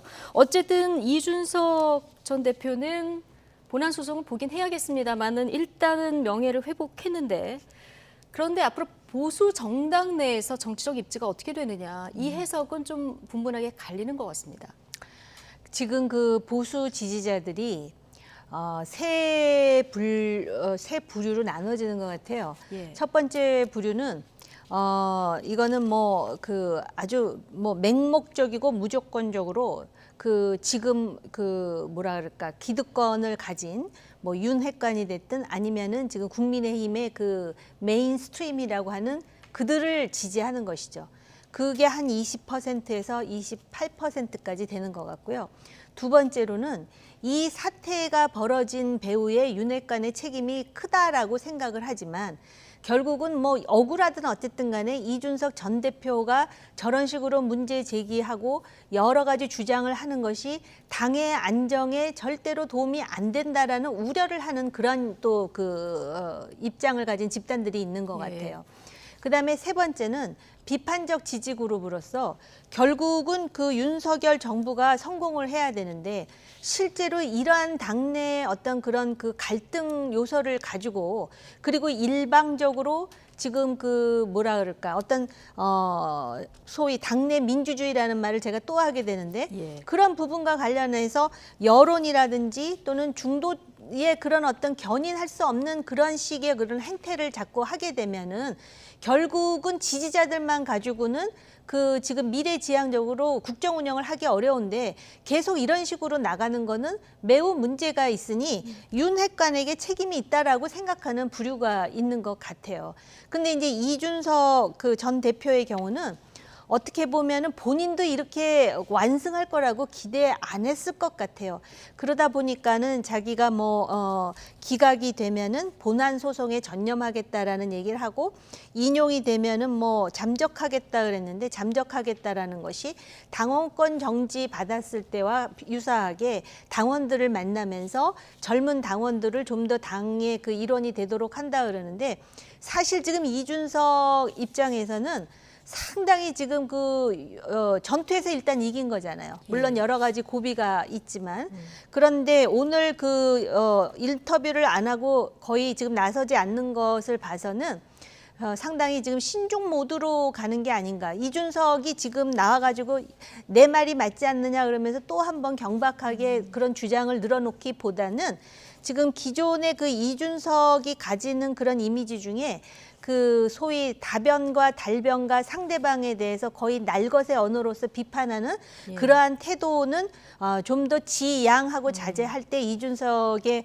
그 본인이 내세우고 싶은 자신의 진가를 좀 발휘할 수 있지 않을까, 그런 생각이 들었습니다. 최근에 이준석 전 대표가 비판 수위를 굉장히 끌어올리지 않았습니까? 오늘 가처분 소송에서 이렇게 거의 뭐 자신의 주장이 받아들여질 걸 알았으면 이렇게까지 오히려 이렇게 거친 표현을 쓰지 않았을 수도 있을 것 같다, 이런 생각도 드는데 어떻게 보십니까? 저는 뭐 긴 그 시적 안목으로 이준석 대표가 그동안의 행태를 보여왔기 때문에 그 큰 차이가 없었을 거라고 보여집니다. 큰 차이는 없었을 것이다. 기본적인 어떤 네. 자세, 태도랄지 그런 것들이 이제 계속적인 어떤 네. 일관된 어떤 비판적 기조를 유지해 왔다. 그것이 자기다움이다, 자기 아이덴티티다 그렇게 설정하는 것 같고요. 정치인으로서 그런 예. 길을 가고 있고 뭐 2대남, 2대녀, 혹은 뭐 기성세대와 MZ세대 이런 구분점 속에서 자기 정치화를 하는 것 같고요. 뭐 골리앗과 뭐 다윗 이런 어떤 구도를 가지고 있는 것 같고요. 이제 그럼에도 불구하고 뭐 저도 정 의원님 말씀대로 본인이 반드시 이긴다는 확신은 그렇게 많지는 않았을 것 같습니다. 이제 그렇지만 이 과정에서 어쨌든 자기가 승리했다라는 느낌을 가지고 아마 지필에 집중한다든지 조금 더 다음에 한 번 쉬어갈 수 있는 여유를 받은 건 사실이기 때문에 조금 더 큰 꿈을 꾸기 위한 여러 가지 모색으로 들어갈 수도 있겠다는 생각이 듭니다. 근데 이준석 전 대표 본안 소송도 남아 있고 지금 경찰 수사 결과도 지켜봐야 되는 상황이라서 아직 넘어야 될 산은 많은 이런 상황입니다. 자, 가처분 인용되면 잠적하겠다던 이준석 대표 오늘 오후 잡혔던 방송 일정 다 취소했는데요. 오늘 법원 판단이 나오기 직전에 마지막 라디오 인터뷰 내용 잠시 듣고 오시겠습니다. 잠적이라는 게 뭐 다른 의미가 아니라요. 어차피 저는 6개월 동안에 뭐 또 직무 정지 기간이라고 할 테니까 그러면 저는 제 원래 하던 일, 당원들 만나고 이렇게 책 쓰고 하는 일을 계속 할 것이고 당에서는 대신 만약 인용이 나오면은 책임 소재를 가려야겠죠. 누가 이런 무리한 일을 벌였느냐에 대해 가지고 저는 그 일엔 끼지 않으려고요. 자기들끼리 알아가지고.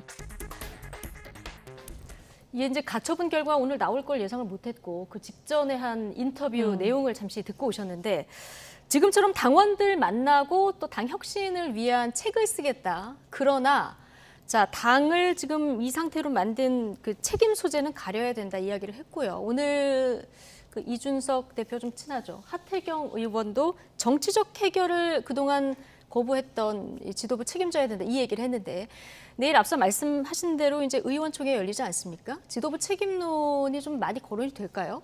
그 의원총회의 그 의원들이 지금 어떠한 그 입장을 가지고 있는지 제가 확인해 보지 않아서 모르겠는데 이 정도 되면은요. 의원총회에서 정말 그 난리가 나야 돼요. 어떻게 상황을 정말 대한민국의 책임 있는 여당이면서 공당입니다. 근데 이런 상황까지 만들어놨는지에 대한 책임자에 대한 질책과 비판이 쏟아져야 그 의원이 그 정당이 민주적인 거거든요. 근데 과연 그렇게 될 건지 아니면은 보통 이 의원들 특히 초선들 같은 경우는 뭐 당 지도부의 의견을 따르는 것이다라는 얘기를 해서 제가 한번 당혹한 적이 있었는데요. 과연 내일 의원총회에서 얼마나 비판적인 의견이 제기될는지. 왜냐하면은 저 의원총회에서 권성동 대표에 대한 재신임도 이루어졌고요. 그리고 대체로 그 지금 가장 그 신경 쓰는 부분이 본인들의 또 그 공천 문제도 있고 정당이 사실은 그 대한민국의 정당이 민주적이지 못한 이유가 그 공천을 당 지도부, 당 권력이 갖고 있기 때문이거든요. 근데 지금 책임져야 된다라고 말하는 사람들은 소수 중에 극소수예요. 늘 나와서 말하는 그 사람들밖에는 없는데 과연 내일 의원총회에서 저 의원들이 어떤 모습을 보여줄지도 저 당이 변할지 정말 책임질 사람들이 책임을 지는 구도로 갈지를 판단할 수 있는 하나의 가늠자가 되겠다 싶어요. 예, 오늘 주호영 위원장이 가처분 판결을 내린 시점 국민의힘 연찬회가 1박 2일 열렸는데 끝나자마자 이 법원이 판결을 내렸다는 이 시점도 좀 문제를 삼고 있는데 어쨌든 좀 대통령실에서는 말을 아끼고 있습니다는 어제 대통령이 가서 힘도 실어주고 또 항상 그 지적해 주셨던 이제는 국민들이 듣고 싶어하는 얘기도 어제 하지 않았습니까? 야당 탓을 더 이상 하는 건 핑계가 안 된다 뭐 이런 얘기도 하고 그랬는데 당혹스러울 것 같습니다. 당혹스러울 뿐만 아니라 한편으로 보면 물론 좀 애매한 그 얘기입니다만은 정보력, 판단력, 물론 뭐 정기국회나 국정감사를 앞두고 또 예산 정국을 앞두고 연찬회가 분명히 필요한 시점입니다만은 너무 화기애애한 분위기 속에서 하고 그 다음에 이런 일을 당한다라고 하는 거고요. 또 하나는 대통령께서 그 어떤 정당 연찬회에 참여한 적이 없어요, 사실은. 현직 대통령이 예. 참석한 건 처음. 예, 장관들도 데리고 가서. 예. 그러니까 크게 제가 이해를 해보면 과거에는 청와대에서 여당 의원들을 다 초청해서 밥을 먹였어요. 이제 그런 공간이 없기 때문에 그 기회를 못 잡아서 이런 기회로 오셨다. 100분 양보해서 그거는 이해할 수 있지만 예. 사실은 대통령실, 저것 또한 지금 대통령실은 공간이 협소하기 때문에. 네. 예. 그렇지만 어쨌든 저것도 저렇게 원팀이 되자고 얘기해놓고 얼마 전만 하더라도 나는 당 몰라요. 그래놓고 연찬회까지 가셨는데 그 뒷날 바로 이런 사태가 벌어졌다. 정보력도 없고 판단력도 없고 또 오늘 그 가처분 된 날 말하자면 대구에 가서 또 뭐 힘을 받는다 이런 얘기를 하고 지금 그러니까 이게 당내에서도 의원들도 대통령실에 대해서도 이게 정말 컨트롤 타워 역할을 제대로 하는 건가 여러 가지 이게 불편한 부분이 노정된 그런 일련의 상황이거든요. 예. 지금 책임론에서 자유롭지 않은 한 분, 권성동 의원인데요. 연찬회 끝나고이긴 하지만 어제 사실 연찬회에서 주류 반입 금지령 내려지지 않았습니까? 네. 근데 술병 마이크로 노래를 부르는 모습이 공개돼서 또 지금 논란이 일고 있습니다. 국민의힘은 권성동 원내대표가 기자들과 술자리를 가졌고 이 자리에서 노래를 부른 사실은 인정을 했는데요. 동시에 유감 표명도 함께했습니다. 이 발언 잠시 듣고 오시죠. 충남 천안까지 먼 거리를 취재하러 와주신 기자단 만찬 자리를 찾아가서 감사 인사를 한 것입니다. 그 과정에서 노래를 한 곡 해줄 것을 권유했고 화기애애한 분위기 속에서 그 권유를 거절할 수 없어서 기자분들의 요구에 응한 것뿐입니다. 여야를 떠나 늘상 있는 관례적인 일입니다. 이러한 사실을 충분히 알고 있음에도 무분별한 정치 공세를 하시는 분들에게 강한 유감을 표합니다. 기자들의 요구에 응한 것뿐이다. 무분별한 정치 공세 유감을 표한다. 자, 국민의힘 원내대변인의 이야기 듣고 오셨는데요. 어떻게 보십니까? 솔직히 그 옛날에 그 연찬회 보면은 뭐 그 당도 마찬가지일 거예요. 끝나고 나서 뭐 저녁도 먹고 또 한 잔 뭐 마시기도 하고 뭐 노래도 하고 그런 게 그렇게 관례적으로 있었던 건 사실인데 네. 지금 분위기가 많이 달라지지 않았습니까? 예. 그리고 대통령 지지도도 지금 뭐 30%가 안 되고 또 그 매주 금요일 날 나오는 여론조사 보니까 지난주보다 1%가 또 내려갔다라고 하는 상황이고 그다음에 이제는 야당 탓하지 말고 잘해보자라고 하면서 유사일에 처음으로 대통령이 연찬회를 방문한 상황이잖아요. 예. 물론 관례도 좋지만 지금 관례를 지금 이야기하면서 그 유감 표명을 하는 것이 과연 여론에 어떻게 받아들여질지에 대한 그러한 생각을 좀 해봤으면 좋겠어요. 그리고 저 네. 연찬회가 장관, 대통령, 국회의원들 아닙니까? 근데 실제로 지금 원외에서 고생하는 국민의힘의 원외 당협위원장들이 보면 아마 속으로 열통이 터질 것 같아요. 왜냐하면 지금 여론을 보십시오. 그리고 실제로 그러한 현장에서 여론은 원외 지역위원장들이 전부 감당하고 있는 상황이거든요. 저 지금 연찬회에 참석한 국회의원들 지역은요. 정말 거의 꽃보짓과 같은 지역입니다. 예. 그런데 지금 책임 있는 여당으로서의 어떤 그런 위기의식이라든지 잘해보겠다는 결기가 있다면은 그런 모습이 기자한테 이렇게 그 노출이 돼가지고 언론에 그 보도가 되고 또 실제로 지금 그 국민의힘 내부에서도 저런 것에 대한 비판 목소리가 지금 나오고 있는 것으로 알고 있거든요. 아유 정말 이런 식으로는 안 됩니다. 그런데 여기에 지금 엄청난 지금 폭탄을 오늘 또 맞았으니까 예. 뭔가 이제 각성하는 계기가 되기를 기대해 봅니다. 예, 지금 뭐 올지 훈련 기간이고 민생도 좋지 않기 때문에 술 마시지 말자 했는데 저렇게 술병에 숟가락을 꽂고 노래를 부르는 모습 물론 이제 분위기를 좋게 한다 이런 해명이 있었습니다만은 일단 국민 눈높이에서 어떻게 받아들여지느냐 이게 좀 중요한 것 같고요. 자, 윤석열 대통령 어쨌든 오늘 취임 후에 처음으로 보수 텃밭 대구를 갔습니다. 대구 서문시장을 찾았는데 이미 이 일정이 한번 노출이 됐는데 이 일정에 나왔던 시간보다 한 30-40분 뒤에 갔다고 해요. 네. 다행히 불상사는 없다고 그러거든요. 네. 그러니까 참 어떻게 보면은 좀 윤 대통령이 불쌍해 보이기도 해요. 네. 날짜를 잡았는데 그것도 유출돼서 문제.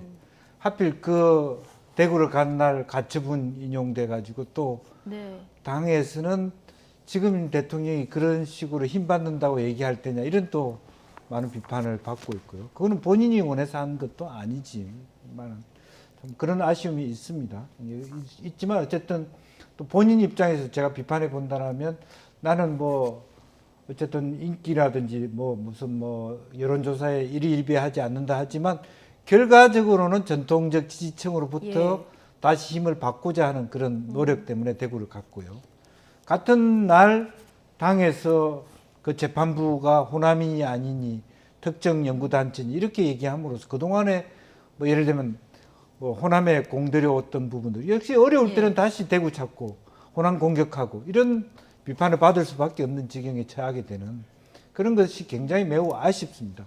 대통령도 열심히 하려고 하는 거지만 그런 의미에서 보면 더 참모진들이 일정을 선택하거나 할 때 좀 더 입체적으로 봐야 되지 않느냐 그런 아쉬움을 표명하게 됩니다. 그러니까 좀 연찬회도 그렇고 대구시장 방문 일정도 그렇고 좀 입체적으로 봐야 된다는 얘기를 해주셨는데 어쨌든 대구 지역을 찾았다는 것은 지금 지지율이 약간 그 회복 국면에 접어들었다 이번 주 들어서 그런 얘기들도 많이 나왔었는데 지지층부터 좀 결집하자 이런 뭐 속내가 있지 않았을까요? 네, 그리고 내부에서도 지금 그 집토끼를 다시 규합해야 한다라는 목소리가 나오는 것 같아요. 근데 얼마 전에 그 대통령 그 특별 사면의 경우에 정치인들과 공직자를 또 배제한 것에 대해서도 실제로 그 지지층에서는 굉장히 이거 문제 있는 것 아니냐. 왜냐하면은 그 당시에 정치 보복당한 인사들도 많은데 그런 부분 관련해서 본인이 공약으로 했으면은 좌고우면하지 말고 결단을 내렸어야 되는 거 아닌가라는 목소리도 있거든요. 그렇기 때문에 아마 대구 서문시장에서 정말 그 본인 생각대로 길을 받고 지금 대통령 움직이는 거 보면은 사력을 다하고 있지 않습니까? 그럼에도 불구하고 왜 이렇게 여론이 냉담한가에 대해서 정말 그 대통령 주변에 있는 그 사람들의 이야기만 듣지 말고요. 다양한 목소리를 듣는 게 옳지 않을까. 그리고 서문시장을 한번 이제 갔으면 호남의 어떤 시장도 가가지고 도대체 그 호남 지역 주민들이 어떤 얘기를 하는지를 정말 피부로 느끼면서 그래야 통합도 이루어지는 것이고 또 대통령이 그만큼 그 용기를 내서 뭔가 그 민생을 챙겨야 되겠다라는 결의를 다질 수 있는 것 아닐까 이런 생각이 듭니다. 근데 지금 보면은 요번에 그 가처분 갖고도 무슨 뭐 우리법 연구에 소속이다 그러다가 오히려 그 판사가 아니라 그러니까는 더 민망한 상황이 됐는데요. 과거에 민주당이 그런 어떤 자당의 정치인들 재판이 불리하게 나올 때 그런 이야기들을 많이 하잖아요. 편파, 뭐 그런 판결을 했다. 근데 그때 얼마나 그 보수 정당으로서 이 재판의 결과에 승복하는 것이 삼권 분립의 원칙이고 사법부는 자유민주주의 최후의 보루이며 정의의 보루다라고 주장했던 국민의힘 아니었습니까? 그런데다가 또 사실 그 윤석열 대통령의 경우는 검찰총장 시절에 그 직무정지 가처분 그 판결을 정말 우리법 연구회의 후신이라고 하는 국제인권법 연구회 소속이라는 여성 판사가 했어요. 근데 그때는 그런 거 가지고 문제 삼지 않다가 지금은 그 소속도 아닌데 저렇게 말하는 것 자체가 과연 대중들이 어떻게 생각할까를 한번 좀 따져보면서 지금 그 국민의힘의 정말 지도부에 있는 사람들은 혹시 내가 지금 이 그 국정 운영을 하는데 대통령을 위해서 뭘 잘하고 있으면 뭘 지금 내가 그 놓치고 있는가에 대해서 그 사람들부터 지금 성찰해야 되는 거 아닌가 이런 생각이 들었어요. 자, 마지막으로 오늘 나온 갤럽 여론조사 잠시 보시겠습니다. 윤석열 대통령 그 직무수행 긍정평가. 이번 주 들어서 조금씩 상승하는 흐름을 보였었는데요. 갤럽 여론조사에서는 지금 1%포인트 하락한 것으로 나타났습니다. 자, 이번 주 이렇게 갤럽 여론조사에서 상승 흐름을 이어갈지 아니면 주춤할지 떨어질지 굉장히 주목이 됐었는데 네. 자, 1%포인트 아주 미미하지만 하락을 했거든요. 이거 네, 이게 지금 충격이 오히려 더 심리적인 충격이 더 클 겁니다. 내심은 이제는 조금 오를 때도 되지 않았느냐 했는데 그걸 확인하는 순간 굉장히 바로 여권들 지지자들 분들께서 낙담하는 느낌들이 많았을 겁니다. 이제 그런 부분이 있을 거고요. 그럼에도 불구하고 28이나 27이나 큰 차이가 없고 정말 진정성을 다해서 노력하다 보면 뭐 좋은 결과가 있지 않겠나 그렇게 생각합니다.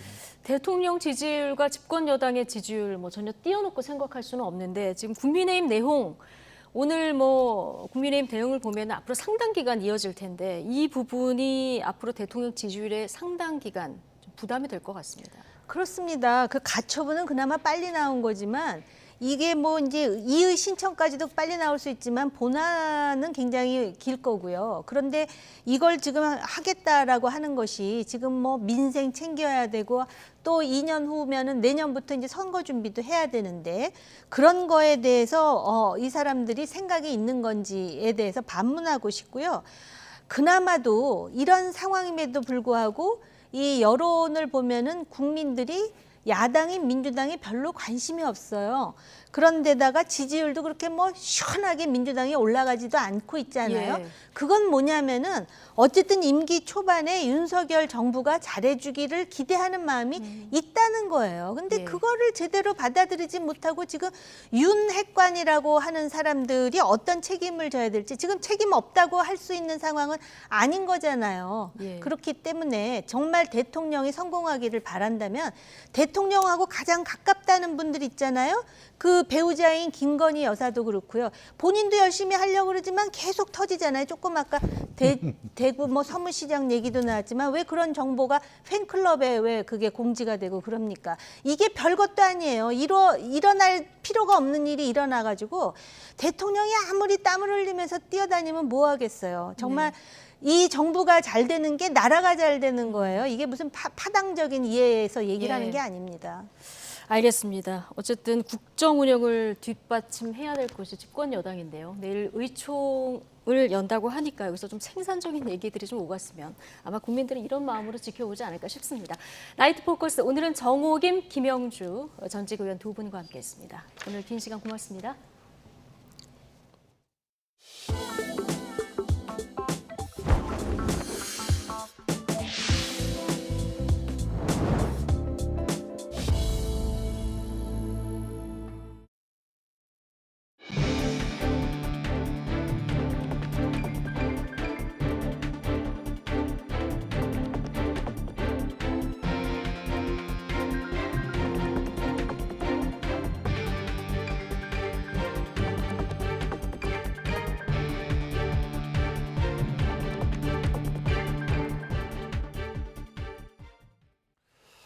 네, 미국 인플레이션 감축법 통과로 한국산 전기차가 보조금 혜택에서 제외된 가운데 국무부 방문차 미국을 찾은 국회의원들이 미국 정부에 강한 우려의 뜻을 전했습니다.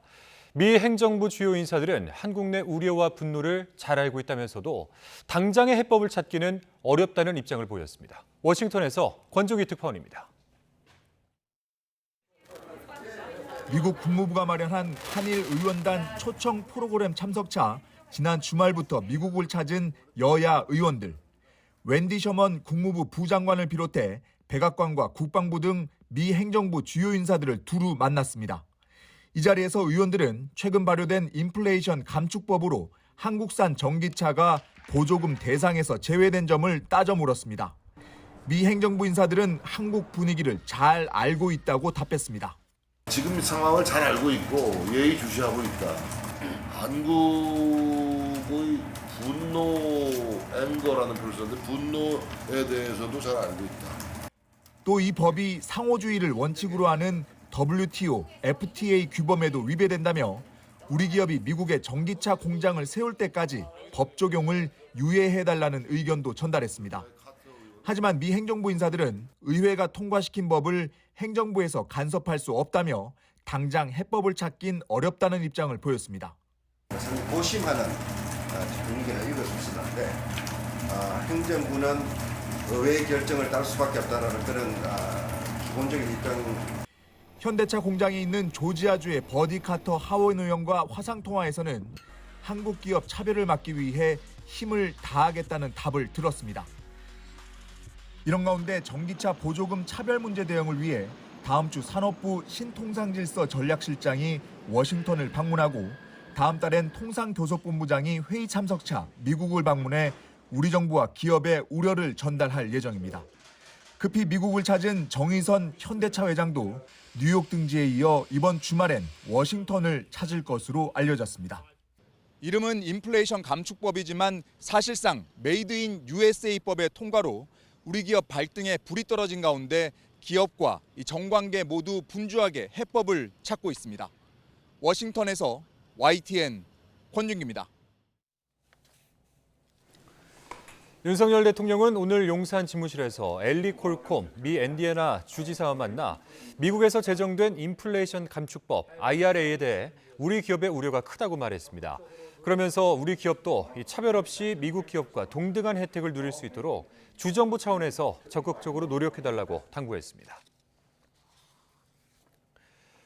박진 외교부 장관은 방한 중인 데니얼 클린턴 브링크 미국 국무부 동아시아 태평양 담당 차관보에게 인플레이션 감축법에 대한 우리 정부의 심각한 우려를 전달했습니다.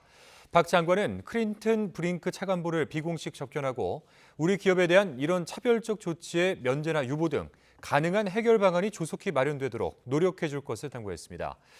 이어서 클린턴 브링크 차관보는 이번 입법이 기후변화 등 글로벌 현안에 대응하기 위한 것으로 한국을 겨냥한 것이 아님을 강조하고 양국 간 협의를 서둘러서 추진하자는 입장을 나타낸 것으로 알려졌습니다.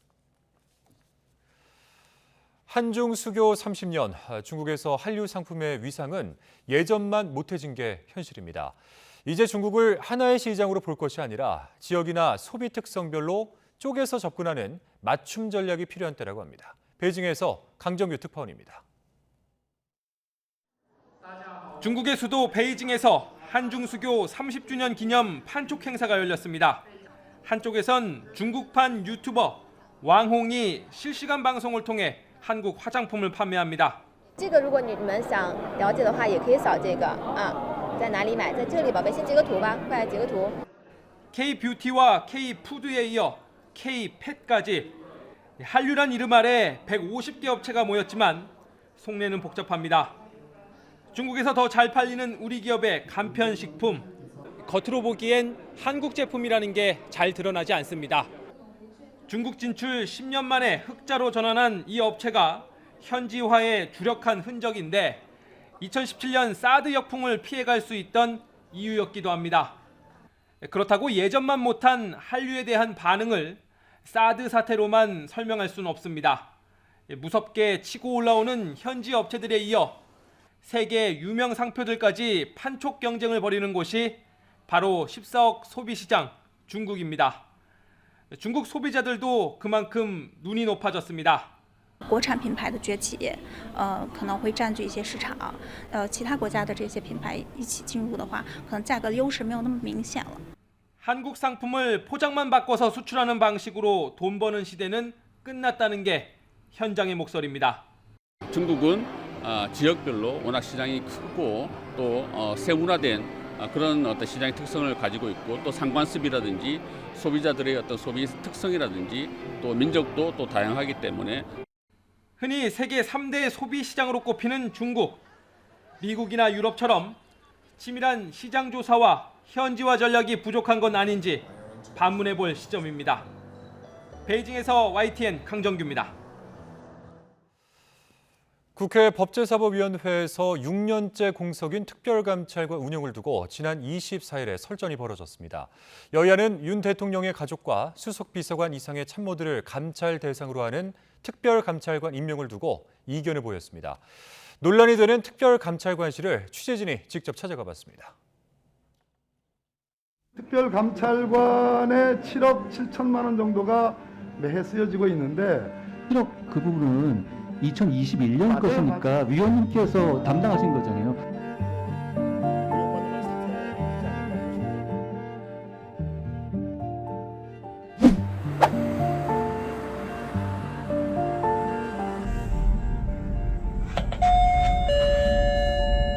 YTN에서 나 네네. 특별 감찰관실 운영이 어떻게 되고 있는지 여쭤보려고. 잘 아시다시피 이제 일대 감찰관님이 퇴직을 하신 지 한 5년 됐지 않습니까? 조직을 관리하고 있는 정도만 하고 있습니다. 뭐 특별히 활동 감찰활동에서 참여를 하는 인력도 없고, 인력들은 다 복귀했고, 또 자체 채용 인력들은 다 퇴직하셨고, 지금 이제 법이 이제 규정이 됐기 때문에 그 조직을 간신히 유지하고 있는 딱 그겁니다. 관리 유지 기능만 지금 하고 있는 거예요. 파견 공무원 2분하고 그다음에 그 자체 채용 인력 감독해가지고 수행하고 있습니다.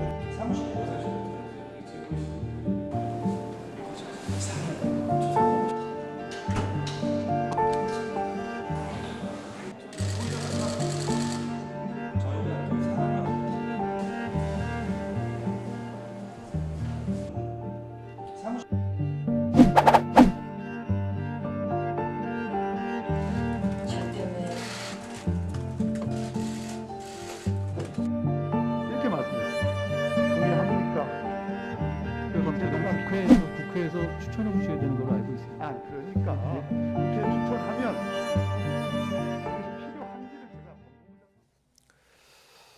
윤석열 대통령 부부가 다음 주에 입주할 한남동 관제 경비를 이 군이 맡는 것에 대해 대통령실은 그 일대 출입 통제는 과거부터 군이 담당했었다고 밝혔습니다. 대변인실은 한남동 관저 일대는 국방부 장관의 공간 같은 시설이 있어서 과거 외교부 장관이 있을 때부터 군사경비지구로 지정돼 군에서 출입을 통제했었다고 설명했습니다.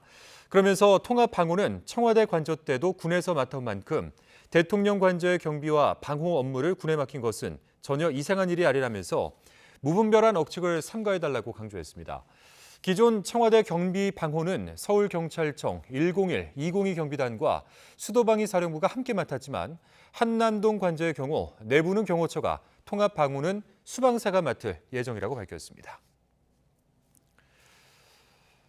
네, 서울시가 관리하는 추모의 집에서 유가족들에게 알리지도 않은 채 이 납골당의 사진과 편지, 꽃을 치운 사실이 확인됐습니다. 장마철 습기 때문에 어쩔 수 없다는 입장인데 이 사전 통보를 받지 못한 유가족들은 분통을 터뜨리고 있습니다. 제보는 Y 강민경 기자입니다. 종이 상자와 마대에 가득 담긴 사진과 편지들. 고인을 추억할 수 있는 흔적들이 한데 섞여 찾기조차 힘듭니다. 최근 어머니를 이곳에 모신 A씨는 납골당을 찾아갔다가 큰 충격을 받았습니다. 고인의 사진은 훼손됐고 정성스레 붙여둔 조화와 편지는 흔적도 없이 사라졌기 때문입니다. 고인 사진이었어요. 근데 그게 땅바닥에 정말 나뭇잎, 낙엽 이렇게 진짜 돌아다니듯이 그렇게 허무하게 돌아다니는 거 보고 그거조차도 누가 손으로 뜯은 것 마냥 훼손이 되어 있었고. 납골당 앞엔 습기 때문에 꽃을 치웠다는 안내문만 붙어 있습니다. A씨는 적어도 알림 문자라도 보냈어야 하는 것 아니냐며 분통을 터뜨립니다. 전화를 일일이 하라는 것도 아니고 전체 메시지로 그렇게 간단하게 보낼 수 있는 건데 유가족들에게 알리지도 않은 상태로. 문제가 된 용미리 납골당은 서울시가 관리하는 대규모 시설이라 가족을 잃은 유가족이 믿고 찾는 곳입니다. 그런데 최근 유가족의 동의 과정이나 별도 안내 없이 봉화남에 붙인 꽃들과 사진을 떼버려서 논란이 되고 있습니다. 묘지를 관리하는 서울시립승하원은 습기와 곰팡이 때문에 어쩔 수 없었다는 입장입니다. 사진이라든지 꽃에 곰팡이가 하도 많이 끼니까 민원이 다수 발생해가지고 저희들이 불가피하게 청소를 하는 와중에 꽃과 사진을 제거하게 됐습니다. 다만 유족에게 미리 양해를 구하지 못한 건 최근 폭우로 워낙 급하게 정리 작업을 시작해서라고 해명했습니다. 유족들에게 미리 고치 못한 것 죄송하게 생각하고요. 앞으로는 유족이 상심하지 않도록 최선을 다하겠습니다. 습기에 취약한 지하나 분묘형 납골당 특성상 지속적인 관리가 필요한 건 사실입니다. 하지만 미리 알리지 않고 고인의 사진과 편지까지 마구 뗀 건 유가족에게 큰 상처가 될 수 있습니다. YTN 취재가 시작되자 승화원은 전체 유족에게 뒤늦게 문자를 보내 꽃과 사진 수거 사실을 알렸습니다. 별도 사물함을 마련해서 고인의 사진을 찾아갈 수 있도록 조치하겠다고 덧붙였습니다. YTN 강민경입니다. 제주에서 화살에 몸이 관통된 개가 발견돼 경찰이 수사에 나섰습니다. 오늘 아침 9시 반쯤 제주시 한경면에서 지나가던 주민이 화살 맞은 개를 발견해서 경찰에 신고했습니다. 개는 70cm 길이의 화살에 몸이 관통당한 상태였는데 포획된 뒤 병원으로 옮겨져 화살 제거 수술을 받았고 생명에는 지장이 없는 상태입니다. 다친 개는 3년생으로 추정되는 허스키종 수컷으로 등록이 안 돼 있어 주인을 확인하지 못하고 있습니다. 경찰은 개에게 화살을 쏜 사람을 찾기 위해 CCTV를 살펴보고 주변을 탐문하고 있습니다. 네, 미국이 타이완 해협에 군함을 통과시키겠다고 공언한 가운데 이 중국 군함의 중간선 침범을 문제 삼지 않을 것이라는 예상이 나왔습니다. 하지만 중국은 무력 시위를 하며 반발할 것으로 예상되는데 이런 상황에서 미국 상원 의원이 또 타이완을 방문했습니다. 강성훈 기자가 보도하겠습니다. 미국은 지난 4일 타이완 해협에 수주일 안에 군함을 통과시킬 것이라고 예고했습니다. 펠로시 하원 의장의 방문에 중국이 타이완 봉쇄로 맞섰지만 자유로운 항해를 보여주겠다는 겁니다. But at the same time, we're not going to be deterred from operating in the seas and skies of the Western Pacific, and that's all consistent with international law, just like we've done for decades. 하지만 미 군함이 타이완 해협을 지날 때 중국의 중간선 침범을 묵인할 거라는 분석이 나왔습니다. 로이터 통신은 익명의 미국 관리들이 중간선 침범은 중요하지 않다며 이렇게 말했다고 보도했습니다. 군함의 안전한 통과를 위해 미국이 설정한 중간선을 스스로 포기할 걸로 해석될 수 있는 언급입니다. 이렇게 해도 중국은 미국 군함의 항로를 추적하며 무력 시위에 나설 가능성은 여전히 높습니다. 이런 상황에서 이달 들어 미국 정치인 가운데 네 번째로 블랙번 상원 의원이 타이완을 방문했습니다. 블랙번 의원은 미국 정부의 입장과 달리 타이완의 독립을 지지할 것이라며 중국을 자극했습니다. Us and we look forward to continuing to help and support Taiwan as they push forward as an independent nation. 중국은 타이완 해협의 안정을 해치는 미국에 단호한 대응으로 맞서겠다며 반발했습니다. 하지만 다음 달 폼페이오 전 국무장관의 타이완 방문이 또 예정돼 있습니다. 다음 달에는 미 군함이 타이완 해협 통과를 시도할 가능성도 있어 긴장은 다시 높아지고 있습니다. YTN 강성웅입니다.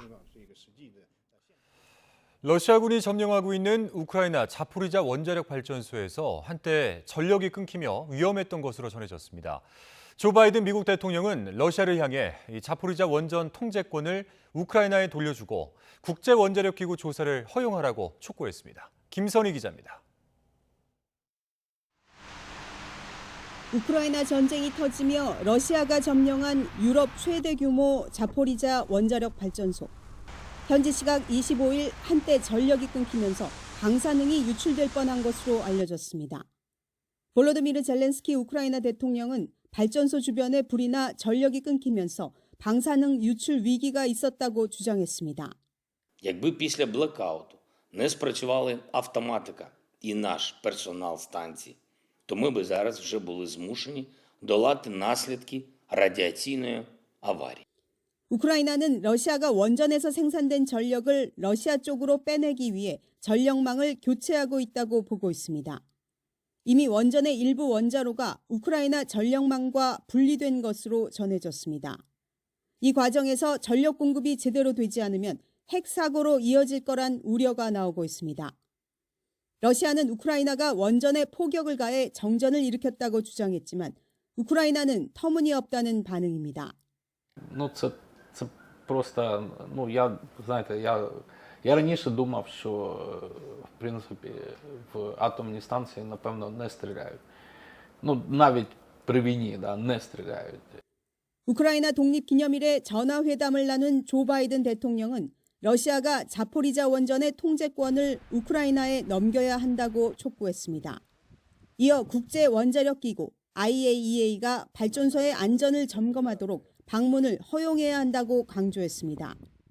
And so we have said Russia should agree to demilitarize the zone around the plant and agree to allow an international Atomic Energy Agency visit as soon as possible to check on the safety and security of the systems. IAEA 사무총장은 시찰단 파견을 위해 러시아와 협상을 이어가고 있다며 회담이 성공에 근접해 있다고 밝혔습니다. YTN 김선입니다.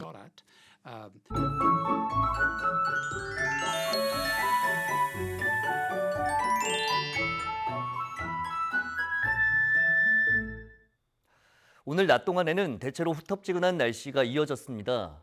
특히 동쪽 지방을 중심으로는 30도 안팎의 무더위가 나타나기도 했는데 내일은 서울 낮 기온이 26도, 대구 28도에 머무는 등 오늘보다 또 예년보다 낮아지며 크게 덥지 않겠습니다. 내일 새벽 한때 경기 북부와 영서 북부에 5mm 미만의 비가 조금 오겠고 그 밖에 수도권과 영서 남부에는 빗방울이 떨어지는 곳이 있겠습니다. 오전부터는 날이 개면서 맑은 하늘이 드러나겠습니다. 다만 맑은 날씨 속에 자외선이 무척 강해지겠습니다. 외출하시는 분들은 이 점 염두에 두시기 바랍니다. 내일 아침 기온 오늘보다 1, 2도가량 낮겠습니다.